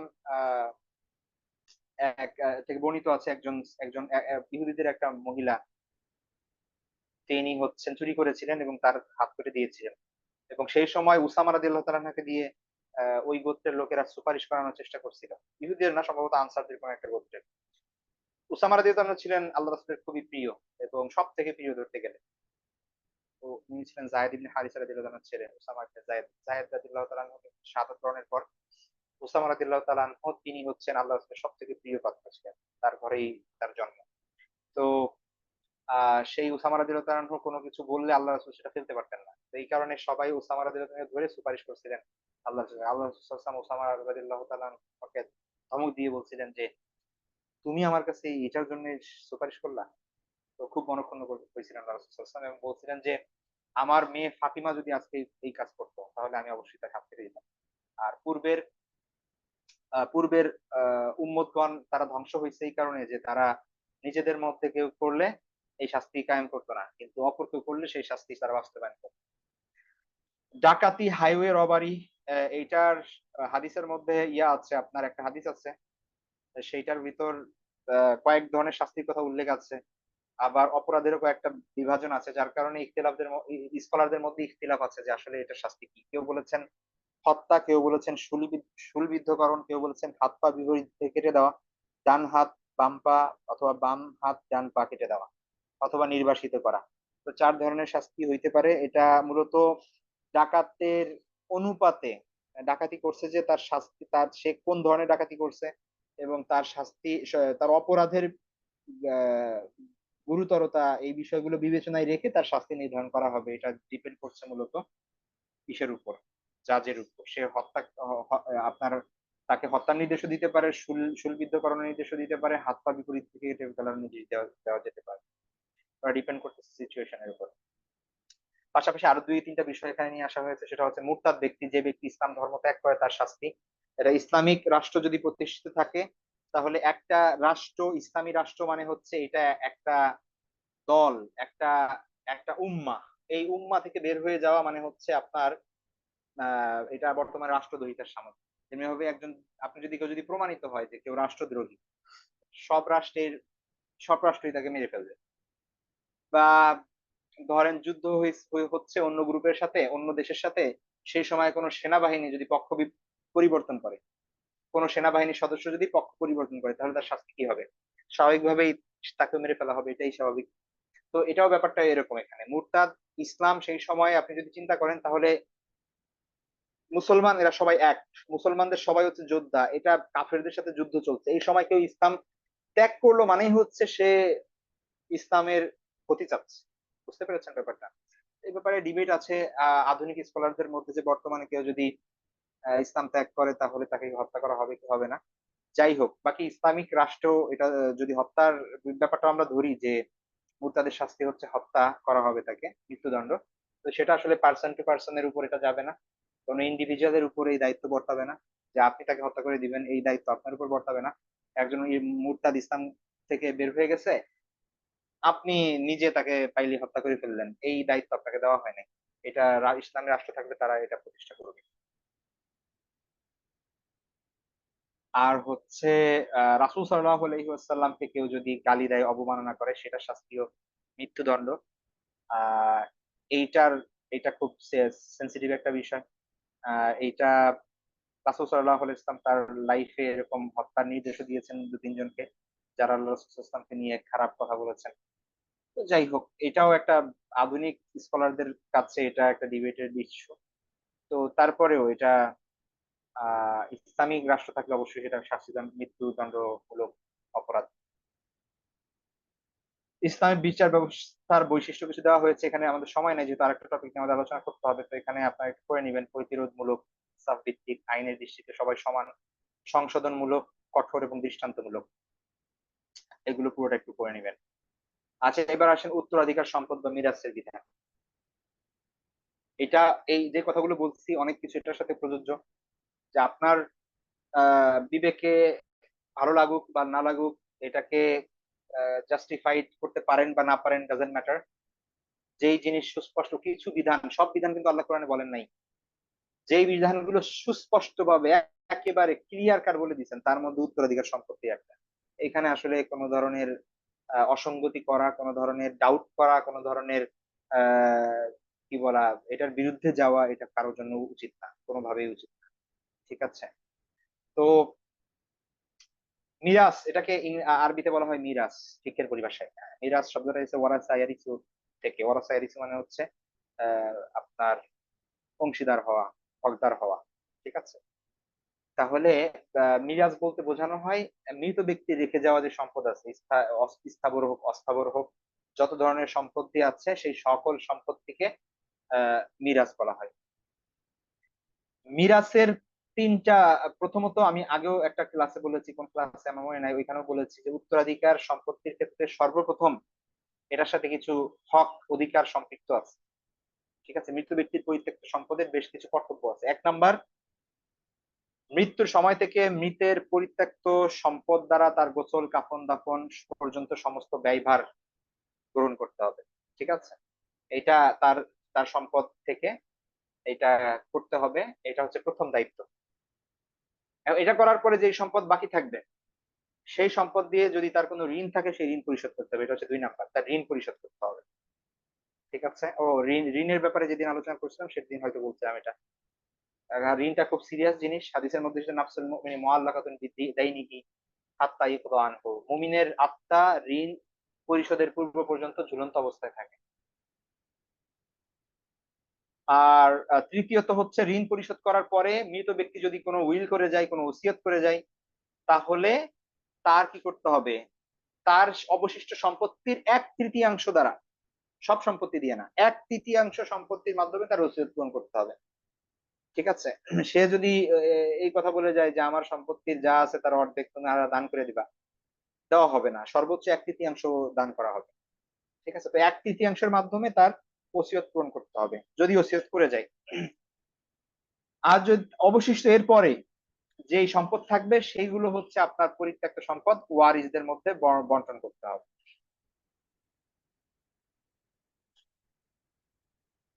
ঠিক আছে। পরিত্যক্ত সম্পদ ওয়ারিসদের মাঝে বন্টন করতে হবে, এটা হচ্ছে 4 নাম্বার। আচ্ছা, এখন কথা হচ্ছে ওয়ারিস কারা। ওয়ারিস মূলত কোরআনের মধ্যে দুই ধরনের, কোরআন এবং হাদিসে শরীয়তে আমরা দুই ধরনের ওয়ারিস পাই। একটা একটা হচ্ছে আরবিতে বলা হয়, একটা হচ্ছে জাবিল ফুরুজ, অর্থাৎ শেয়ারার, যারা অংশীদার, কোরআনের মধ্যে যাদের নির্ধারিত অংশ দেওয়া হয়েছে। কোরআনের মধ্যে সুস্পষ্ট বলা হয়েছে যে এরা হচ্ছে 1/6 পাবে, এরা হচ্ছে 1/8 পাবে, এরা হচ্ছে 1/4 পাবে, এরা হচ্ছে অর্ধেক পাবে, এরা হচ্ছে 2/3 পাবে, 1/3 পাবে। সুস্পষ্ট ভাবে যাদের শেয়ার কোরআনে উল্লেখ করা আছে এরকম লোক 12 জন, 12 ধরনের মানুষ। ঠিক আছে। চার চার টাইপ, 4 জন হচ্ছে পুরুষ আর 8 জন হচ্ছে মহিলা। পুরুষ হচ্ছে স্বামী, বাবা, দাদা, আর হচ্ছে আপনার বৈপত্রীয় ভাই। বৈপত্রীয় ভাই মানে হচ্ছে পিতা আলাদা মা এক। ঠিক আছে। পিতা আলাদা মা এক, এটা হচ্ছে বৈপত্রীয় ভাই, মা শরিক ভাই আর কি। স্বামী, বাবা, দাদা, মা শরিক ভাই, এই 4 শ্রেণীর মানুষের কথা আল্লাহ সুস্পষ্ট ভাবে একদম অংশ ধরে বলে দিচ্ছে, এটা হচ্ছে জাবিল ফরুজ। আর 8 শ্রেণীর মহিলা, 8 শ্রেণীর মহিলা হচ্ছে স্ত্রী, মা, দাদি, বোন, কন্যা, ছেলের কন্যা, বৈমাত্রীয় বোন, বৈপিত্রীয় বোন। বৈমাত্রীয় বোন মানে হচ্ছে মা আলাদা বাবা এক, বৈপিত্রীয় বোন মানে হচ্ছে মা এক বাবা আলাদা। ঠিক আছে। তো এই হচ্ছে 8 শ্রেণীর মানুষ, এনাদের কথা কোরআনে অংশ ধরে উল্লেখ আছে, এরা হচ্ছে শেয়ারার, প্রথম ক্যাটাগরি। আর দ্বিতীয় ক্যাটাগরি হচ্ছে যেটাকে বলা হয় রেসিডুয়ারি বা হচ্ছে আসাবা। আবার আসাবা বলা হয় অবশিষ্ট ভোগী। অবশিষ্ট ভোগী মানে হচ্ছে যে এইদেরকে এদের নির্ধারিত অংশ দেওয়ার পরে বাকি যা থাকবে সব তাদের। ঠিক আছে, এদের মধ্যে প্রথমত নিজের সন্তান, ঠিক আছে, ছেলে মেয়ে, নিজের সন্তান, এরপরে মানে পরবর্তী বংশধর আর কি, নিজের সন্তান, অথবা দ্বিতীয়ত পূর্ববর্তী বংশধর বাবা দাদা, তৃতীয়ত বাবার বংশধর ভাই বোন, বৈমাত্রীয় বোন, বৈপিত্রীয় বোন, ভাইয়ের ছেলে, বৈমাত্রীয় ভাইয়ের ছেলে, বৈমাত্রীয় ভাইয়ের ছেলের ছেলে, ভাইয়ের ছেলের ছেলে ইত্যাদি। ঠিক আছে, ভাই থাকলে আর ভাইয়ের ছেলে ছেলে আসবে না, তো ভাই যদি না থাকে তাহলে ভাইয়ের ছেলে ছেলে, তখন ওই ওই জিনিসগুলো আসবে, এটা পরে। আর চতুর্থত দাদার বংশধর অর্থাৎ চাচা, বৈমাত্রীয় চাচা, চাচার ছেলে, বৈমাত্রীয় চাচার ছেলে অর্থাৎ ভাই শরীক, মানে বাপ শরীক চাচা, মানে আপনার দাদা এক কিন্তু দাদি আলাদা ছিল, এই সিস্টেম আর কি। এক কথা যে কোনো চাচা, এটা অত প্যাচ না ধরে জাস্ট চাচা। আর চাচারা না থাকলে চাচার ছেলে, বা তাদের তারা না থাকলে তাদের ছেলে ছেলে ইত্যাদি। তো এরা হচ্ছে মূলত অবশিষ্ট ভোগী। ঠিক আছে, এখানে কিছু বিষয় আছে, অনেক বিষয় আছে যে এ থাকলে ও পাবে না, ও থাকলে ও পাবে না, হিসাব নিকাশ আছে অনেক। তো এই পুরো বিষয়টা হচ্ছে এখানে আমি দিয়ে দিয়েছি, আপনারা একটু পড়ে নিবেন, হ্যাঁ। এখানে এই ব্যাপারটা আপনারা আসলে একটা ক্লাসে কখনোই সম্ভব না, এটা সারা বছর ধরে বা বছরের একটা অংশ ধরে পড়ানো হয়। আমি এটাকে আরবিতে একটা কিতাব আছে সিরাজি, ফিল মিরাস, মিরাসের জানার জন্য মূলত আমাদের সমাজে যেটা যে বিধান পৌঁছে দেওয়ার জন্য সিরাজি পড়ানো হয়। আমি আমাদের মাদ্রাসায় আমি আলহামদুলিল্লাহ সেটা পড়াই। তো এটা অনেক ক্ষেত্রে খুব জটিল হিসাব নিকাশ, কারণ সবার তো সব দেখা যাচ্ছে, কারো এটা আছে ও আছে, ও নাই ও আছে ও আছে। তো নিয়ম হচ্ছে আপনার বা কারো মৃত্যু হলে তার নিকটাত্মীয় যারা আছে সবার নাম উল্লেখ করে, বা নাম না মানে কে আছে এই এই বিষয়গুলো উল্লেখ করে, যে ভাই এতজন, ছেলে দুইজন, মেয়ে তিনজন, ওয়াইফ আছে, মা আছে, বাবা আছে, তারপরে হচ্ছে তার ইত্যাদি, এই সব বিষয় উল্লেখ করে আপনি তারপরে হচ্ছে বলবেন যে কে কত অংশ পাবে। আপনি চাইলে স্থাবর অস্থাবর সম্পত্তি উল্লেখ করতে পারেন, তাহলে আরো স্পষ্ট করে দেওয়া যাবে। তো এটা যদি পার্সন, এটা পার্সন টু পার্সন অবশ্যই ভ্যারি করবে। তো এবং এবং বিষয়গুলো অনেক জটিল, অনেক সময় মুখস্থ বলে দেওয়া যায় না, অনেক কিছু ঘাটাঘাটি করে দেখে হিসাব নিকাশ করে মিলাই দিতে হয়। তো এটা যদি কারো দরকার হয় সেটা সেই হিসেবে আমরা ম্যানেজ করে দিতে পারবো যদি চান আলাদাভাবে। তো এখন আমি জাস্ট এখানে নিয়ে আসছি, আপনি পড়তে পারেন, বুঝতে পারেন, জানতে পারেন, কিন্তু আসলে এটা খুব বেশি কি করবে না আপনাকে, এই ব্যাপারে খুব বেশি আপনি হেল্প নিতে পারবেন না, যা জানতে পারবেন। যেমন ধরেন আমি কয়েকটা জিনিস বলে দিই এখানে। স্বামীর অংশ, স্বামীর অংশ কতটুকু? স্বামীর অংশ হচ্ছে যদি ছেলে মেয়ে না থাকে তাইলে পাবে অর্ধেক, আর ছেলে মেয়ে যদি কেউ থাকে তাইলে পাবে এক চতুর্থাংশ। অর্থাৎ কোনো মহিলা যদি মারা যায় আর তার স্বামী যদি জীবিত থাকে, তাহলে সে আইদার অর্ধেক পাবে অথবা এক চতুর্থাংশ পাবে, চার ভাগের এক ভাগ পাবে অথবা অর্ধেক পাবে। অর্ধেক পাবে যখন কোনো সন্তান না থাকলে, নিঃসন্তান অবস্থায় থাকলে, ওই মহিলার যদি কোনো সন্তান না থাকে। আর যদি এক চতুর্থাংশ পাবে তখন যখন সন্তান আছে। এই হচ্ছে স্বামীর ভাগ। স্বামী সর্বাবস্থায় পাবে, স্বামী কখনো বঞ্চিত হবে না। আচ্ছা, স্ত্রী, স্ত্রী সর্বাবস্থায় পাবে এই স্বামীর অর্ধেক। তাহলে অর্ধেকের অর্ধেক হচ্ছে এক চতুর্থাংশ, আর এক চতুর্থাংশের অর্ধেক হচ্ছে এক অষ্টমাংশ। যদি সন্তান থাকে তাহলে এক অষ্টমাংশ, সন্তান না থাকলে এক চতুর্থাংশ। এটা হচ্ছে ওয়াইফ পাবে, সর্বাবস্থায় পাবে, অন্য কেউ থাকুক না থাকুক দেখার দরকার নেই। যে ব্যক্তি মারা গেছে, যে লোকটা মারা গেছে তার যদি সন্তান না থাকে তাহলে স্ত্রী পাবে এক চতুর্থাংশ সম্পদ, আর যদি না থাকে, সন্তান যদি থাকে তাহলে পাবে এক অষ্টমাংশ, আট ভাগের এক ভাগ, তার যাবতীয় সমুদয় স্থাবর অস্থাবর সকল সম্পদ। বাবারটা একটু প্যাচ, কারণ হচ্ছে বাবা দুই ভাবে, এক হচ্ছে আসাবা মানে হচ্ছে আপনার অবশিষ্ট ভোগী, আবার হচ্ছে শেয়ারার, দুই ভাগ জায়গায় বাবা আছে। তো বাবা নর্মালি যে ব্যক্তি মারা যায় তার বাবা বেঁচে থাকেন এটা তো খুব কমই হয়।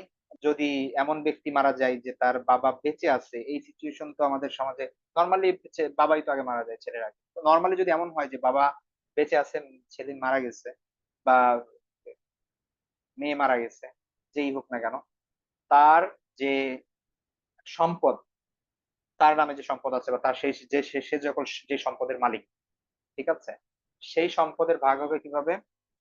যদি মৃত ব্যক্তির ছেলে থাকে তাহলে বাবা পাবে ছয় ভাগের এক ভাগ, ঠিক আছে। আর মৃত ব্যক্তির যদি মেয়ে থাকে, তাহলে বাবা এক ছয়ের এক, 6 ভাগের 1 ভাগ তো পাবেই, প্লাস অন্য সকল সম্পত্তি অন্য অন্য যে ওয়ারিশ যারা আছে তাদের মাঝে বন্টন করে দিলে অবশিষ্ট যেটা আছে এটাও বাবা পাবে। মানে একটা হচ্ছে ঈর্ষের দিক থেকে অংশ হিসেবে, আর একটা হচ্ছে আসাবা হিসেবে। যাই হোক, এই বিষয়গুলো জটিল জিনিস, অনেক ক্ষেত্রে হয়তো বা বুঝাই দিতে পারবো না। আর হচ্ছে আহ মায়ের কথা ধরি। মার ব্যাপারটা হচ্ছে, যদি আপনার সন্তান থাকে তাহলে পাবে 1/6 আর যদি আহ আর যদি আপনার সন্তান না থাকে এবং ভাই বোনও না থাকে তাহলে 1/3। ঠিক আছে? যদি সন্তান থাকে অথবা ভাই থাকে, সন্তান থাকে অথবা ভাই বোন থাকে, তাহলে 1/6 মা। আর যদি কেউ না থাকে, শুধু ছেলে নাই, মেয়ে নাই, তারপরে সন্তান ওই ভাই নাই, তাহলে এমন কেউ লোক মারা গেলে তার মা পাবে 1/3। আবার এবার আসেন ছেলে কন্যা, সবার এই জায়গাটা একটু ইন্টারেস্ট থাকে কারণ এটা বেশি দরকার আমাদের। ছেলে এবং কন্যা এদের অংশ মূলত এনারা হচ্ছেন আপনার, যদি শুধু কন্যা থাকে, ভালো করে খেয়াল করুন, একটা লোক মারা গেছে তার শুধু মেয়ে আছে, হয় একজন মেয়ে অথবা একাধিক মেয়ে। ঠিক আছে? 2 বা 2 এর অধিক। যদি একজন মেয়ে থাকে শুধুমাত্র, কোনো ছেলে নাই, শুধু একজন মেয়ে, তাহলে এই মেয়ে পাবে অর্ধেক। এই মেয়ে বাবার অর্ধেক সম্পত্তি পাবে, কোনোভাবেই পুরো অংশ পাবে না, অর্ধেক পাবে। তার যে মারা গেছে মানে এর মা, অথবা যে মারা গেছে তার ওয়াইফ, তিনি পাবে হচ্ছে আপনার 1/8। তারপরে বাকিটা যাবে হচ্ছে তার, যদি বাবা বেঁচে থাকে বাবা, অথবা ভাইরা থাকলে ভাই এদিকে চলে যাবে, ভাই না থাকলে ভাইয়ের ছেলেদের দিকে চলে যাবে। তো বাবা যদি মারা যায়, মেয়ে যদি একলা থাকে তাহলে পাবে অর্ধেক। আর মেয়ে যদি একের অধিক হয়, 2 বা তার থেকে বেশি হয়, তাহলে এরা পাবে 2/3, মানে 3 ভাগ করে 2 ভাগ এরা বন্টন করে নেবে নিজেদের মধ্যে। আর 1 ভাগ অন্যান্য উত্তরাধিকারীদের মধ্যে বন্টন হবে। দাদা, কেউ যদি মারা যায় তার দাদা পাবে কিনা? বাবা থাকলে দাদা কোনোভাবেই পাবে না, দাদা বাদ। তেমনি ভাবে এখানে আরো অনেক কিছু দেওয়া আছে। আপন ভাই বোন, আপন ভাই, সহোদর ভাই, এই যে আপন ভাই এবং আপন বোনের ক্ষেত্রে যদি ছেলে থাকে নিজের, তাহলে কখনোই ভাই বোন পায় না। যদি ছেলে না থাকে অথবা সন্তান না থাকে, তখন হচ্ছে ভাই বোন পায়। ঠিক আছে? আহ এটা হচ্ছে তখন তারা পায়। অর্থাৎ ধরেন একটা লোক মারা গেছে, তার কোনো সন্তানাদি নাই, তাহলে ওই লোকের ওয়াইফকে দিতে হবে। ঠিক আছে? ওয়াইফকে দেওয়ার পরে আপনার ওই লোকের যদি বাবা বেঁচে না থাকে আর কি, অর্থাৎ ঊর্ধ্বতন কোনো পুরুষ নাই, পূর্ব মানে পরবর্তী কোনো সন্তানাদি নাই। ঠিক আছে? অথবা একজন শুধু ইয়ে আছে, মেয়ে আছে, তাহলে এদেরকে দেওয়ার পর অবশিষ্ট যা থাকবে তাহলে এই সহোদর ভাই বোনের মধ্যে বিভাজন হবে। আচ্ছা, সেই হিসেবে এটা একটু জটিল। যাই হোক, আমি মানে খুব ডিটেলসে বলতে পারছি না কারণ এগুলো আমাদের ছাত্রদেরকে আমরা যারা পড়াই, ওটা তো অল্প অল্প করে পড়াই, যাতে খুব ভালো করে মাথায় ঢুকে আস্তে আস্তে আস্তে আস্তে আমাদের একটা ক্লাসে আসলে এটা কখনোই সম্ভব না। এটা অনেক দিন ধরে এটার উপর আলাদা একটা কোর্স দিতে হবে, এবং এর উপর আলাদা কোর্স আছে। হ্যাঁ, উত্তরাধিকার সম্পত্তি বন্টনের উপর আলাদা কোর্স পাওয়া যায় মিরাসের। তো এটা যেহেতু আসলে অতটা দরকার না, এটা কারণ হচ্ছে যখনই হয় সবার তো সেটা জানার দরকার নাই। এটা যখনই দরকার হয় তখন আপনি কারো কাছ থেকে জেনে নিতে পারবেন, স্কলারের কাছ থেকে।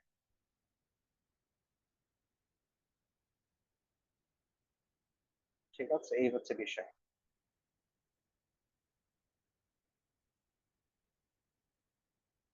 হ্যাঁ, যদি এই হচ্ছে এখানে আসা, এখানে একটা বিষয় আছে, পুরুষের অংশ। পুরুষ নর্মালি ভাই, ভাই বোন অর্থাৎ ছেলে মেয়ে থাকলে আর কি, তাহলে পুরুষ অবশ্যই 2 ভাগ পাবে, মেয়ে 1 ভাগ পাবে। ঠিক আছে? অর্থাৎ 3 ভাগের মেয়ে, ছেলে ছেলে 2 ভাগ পাবে, মহিলা 1 ভাগ পাবে। কেন? আমরা মনে হয় না যে এটা কেন বলার দরকার আছে। ইসলামে সকল দায়িত্ব পুরুষের উপর ন্যস্ত করা হয়েছে অর্থনৈতিক বিষয়। মহিলাদের উপর কোনো আসলে তাদের কোনো খরচ হইতে পারে, এমন কেউ কোনো সিচুয়েশনে পড়তে পারেন, সেটা আলাদা ব্যাপার, হয়তো ওই সিচুয়েশনে পড়তে পারেন, কিন্তু নর্মালি দায়িত্ব পুরুষদের উপর। বিয়ের আগে বাবার দায়িত্ব, বিয়ের পর হাজবেন্ডের দায়িত্ব, আর বিয়ে যদি মানে হাজবেন্ড মারা গেলে ছেলের দায়িত্ব। একটা মেয়ের আসলে লাইফে নর্মাল সিচুয়েশনে তার নিজের আসলে অর্থনৈতিক ভাবে যতটুকু ইসলাম দিছে এটাই তার করে থাকবে, এটাই তার বেশি। ঠিক আছে? আর বাকি পুরুষদের তো অনেক দায়িত্ব, তার সকল ভরণ পোষণের দায়িত্ব পুরুষের, সুতরাং তার সেটা তো বেশি থাকবে, এটা স্বাভাবিক, এটা আল্লাহর বিধান।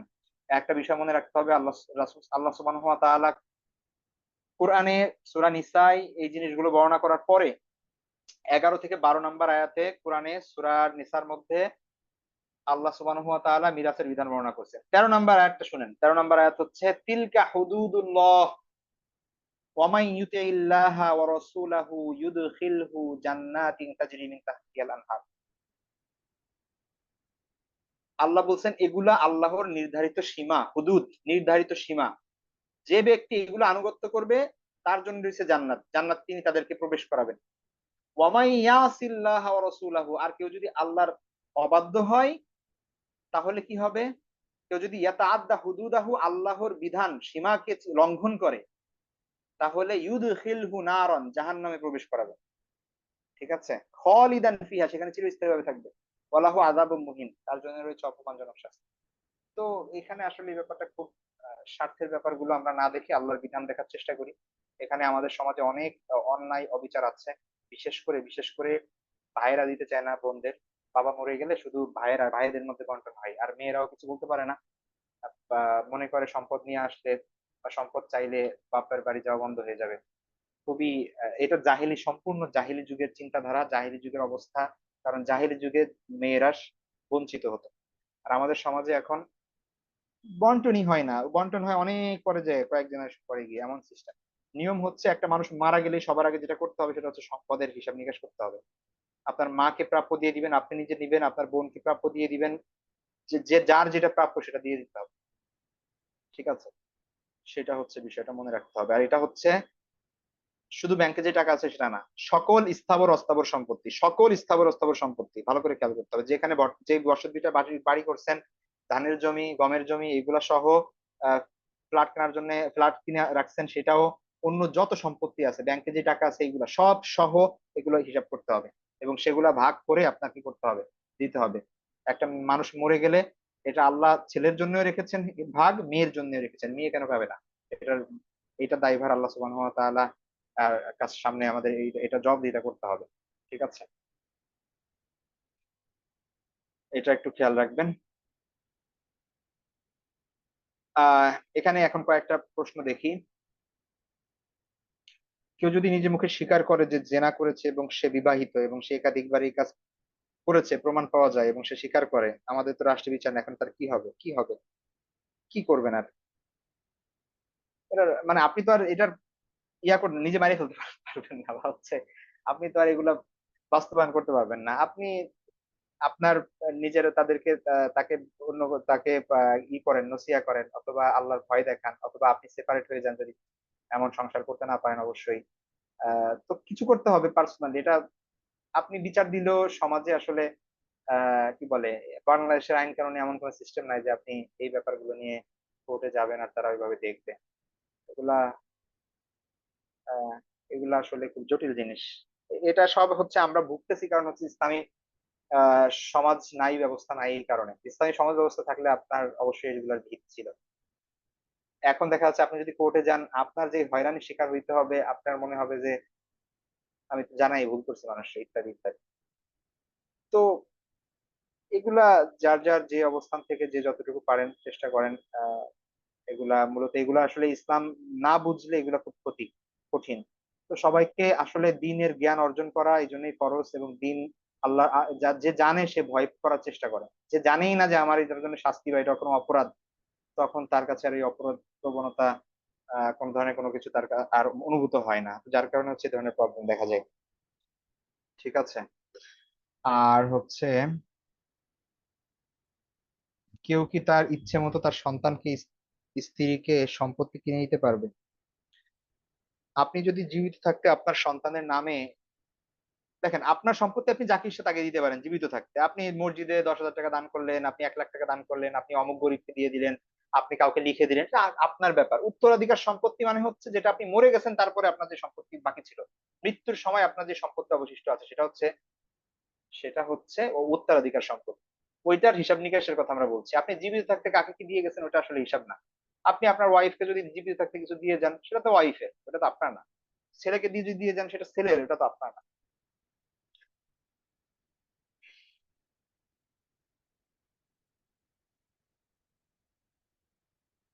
ভাইয়ের ছেলে ভেবে নিয়েছে যে চাচার সম্পত্তির অংশীদার, তার চাচা যদি না দিয়ে থাকে তাহলে ইসলাম কি বলে?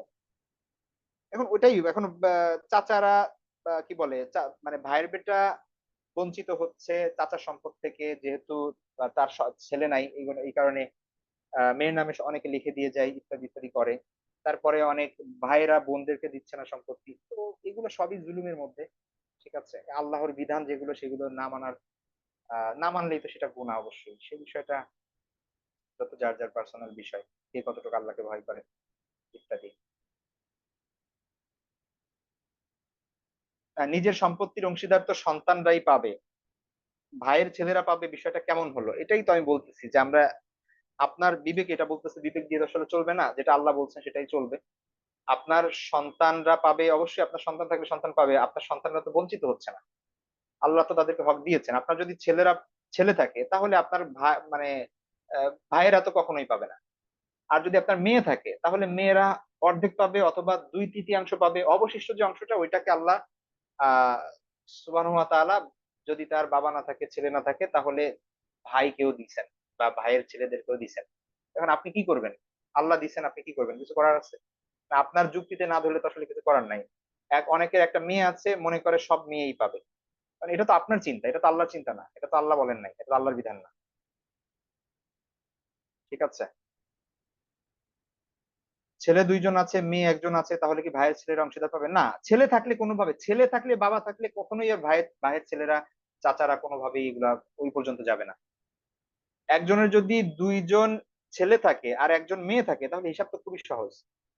তার প্রথমে তো দেখতে হবে যে তার বাবা আছে কিনা, মৃত ব্যক্তির বাবা না থাকলে ওয়াইফ আছে কিনা। তাহলে অবশ্যই প্রথমে মা, যে ওয়াইফ, মৃত ব্যক্তির ওয়াইফ, যে এই ছেলে মেয়ের মা, তাকে দিতে হবে 8 ভাগের 1 ভাগ। আর অবশিষ্ট সম্পত্তি এই ছেলে মেয়েদের মধ্যে ভাগ করে দিতে হবে। ঠিক আছে, 5 ভাগ করতে হবে টোটাল। 2 ভাগ এক ছেলে, 2 ভাগ আরেক ছেলে, 1 ভাগ 1 মেয়ে। ঠিক আছে, এরকম। কাউকে যদি তার মেয়ের জামাই সমস্ত ভরণ পোষণ করে দায়িত্ব পালন করে, তাই সে চায় মেয়ের নামে বাড়ি দিয়ে দিতে, তার ছেলেকে দিয়ে দিতে চান তার। এটা দেখেন, আমি আবারও বলছি যে জীবিত থাকতে আপনি যে কাউকে যে কোনো কিছু দিতে পারেন। এটা তো আপনার ওইটার সাথে আর মৃত ব্যক্তির সম্পদ, আপনি তো মৃত ব্যক্তি না তখনও, তো মৃত ব্যক্তির সম্পদের সাথে ওইটা যায় না। আমি এখন আমার সম্পত্তির একটা অংশ আমার ভাইকে দিলাম, আমার বোনকে দিলাম, আমার মেয়েকে দিলাম, আমি দিতেই পারি, সেটা আলাদা ব্যাপার। ঠিক আছে, ওটা গিফট, হেবা করা বা গিফট করা। আপনি আপনার জীবিত থাকতে আপনার মেয়ে আপনার প্রতি খুবই আন্তরিক, তো আপনি আপনার মেয়েকে এক্সট্রা একটা গিফট করতেই পারেন, সেটা কোনো সমস্যা নাই। উত্তরাধিকার সম্পত্তি হচ্ছে তখন যখন একজন মানুষ মারা গেছে, তার অবশিষ্ট যে সম্পত্তি, তখন সেই হিসাব নিকাশ হচ্ছে, সেটা হচ্ছে উত্তরাধিকার সম্পত্তি। জীবিত থাকতে আপনার টাকা তো আপনি কি করবেন সেটা আপনার ব্যাপার। শুধু দুটি মেয়ে থাকলে মেয়েদের নামে সমস্ত সম্পত্তি দিয়ে দেওয়া যাবে কিনা? তো আবারও বলছি, এটা তো আসলে আল্লাহর বিধান না। এখন আপনি দিয়ে দিলে তো রাষ্ট্র নিষেধ করবে না, বা হচ্ছে কেউ কিছু বলতে পারবে না রাষ্ট্রীয় নিয়ম অনুযায়ী। কিন্তু এটা আসলে নিয়ম না। নর্মালি মেয়েরা, 2টা মেয়ে থাকলে আপনার, তারা 2/3 মানে 3 ভাগের 2 ভাগ পাবে। ঠিক আছে, আর বাকি অংশ হচ্ছে আপনার অন্য জায়গায় বন্টিত হবে। এখানে মেয়ে ছেলে কোনো ভাগ নাই যে বাবার সম্পত্তির এরকম ভাগ হবে, মায়ের সম্পত্তির এরকম ভাগ হবে, এরকম কোনো বিষয় না। যে কোনো মেয়ে হোক ছেলে হোক, যে কেউ মারা যাক, তার সম্পত্তির এই ভাগ, সেম ভাগ। ঠিক আছে, আমাদের মনে অনেকে ধারণা আছে এমন যে, বা আমাদের দেশের আইনও আছে কিনা আমি জানি না, ইসলামী আইন এমন না, ছেলে মারা যাক বা মেয়ে মারা যাক বা পুরুষ মারা যাক, মহিলা মারা যাক, তার সম্পত্তির ক্ষেত্রে এটাই নিয়ম যে ছেলে 2 ভাগ পাবে, মেয়ে 1 ভাগ পাবে। যদি গায়রে মাহরামের সাথে মেসেঞ্জারে কথা বলা থাকে পূর্বে, সেটা কি জিনা হবে? জিনা করা না, এটা একটা হারাম কাজ, বাকি এটা তো জিনা না, তবে এগুলো হচ্ছে দায় ইলা জিনা, এগুলো হারাম। দায় ইলা জিনা মানে হচ্ছে যে সকল জিনিস জিনার প্রতি উদ্বুদ্ধ করে বা জিনার দিকে নিয়ে যায়।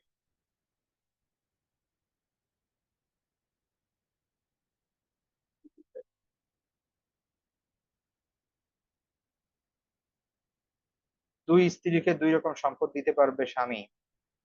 মানে স্বামী যদি মারা যায় তাহলে হচ্ছে উত্তরাধিকার সম্পত্তির হিসাব, তখন তো 2 স্ত্রী সমান অধিকে সমানই পাবে। ওটা তো আর স্বামী তো নাই। বাকি স্বামী জীবিত থাকতে যদি ইনসাফ না করে, একজনকে বেশি দেয় একজনকে কম দেয়, অবশ্যই সে আল্লাহ সেটা, সে জবাবদিহিতার শিকার হবে অবশ্যই। ঠিক আছে, এই পর্যন্তই। বাকি কারো যদি পার্সোনাল কোনো বিষয় থাকে সেগুলো আপনারা মেসেজ করতে পারেন আমাদের হোয়াটসঅ্যাপে, আমরা চেষ্টা করবো অ্যান্সার দেওয়ার। অনেকের অনেক জটিল বিষয় থাকে, এত জটিল বিষয় থাকে যে এটা এরকম প্যাচ করে লাগানো থাকে, সেগুলো এবং মুখে মুখে উত্তর দেওয়া সম্ভব হয় না।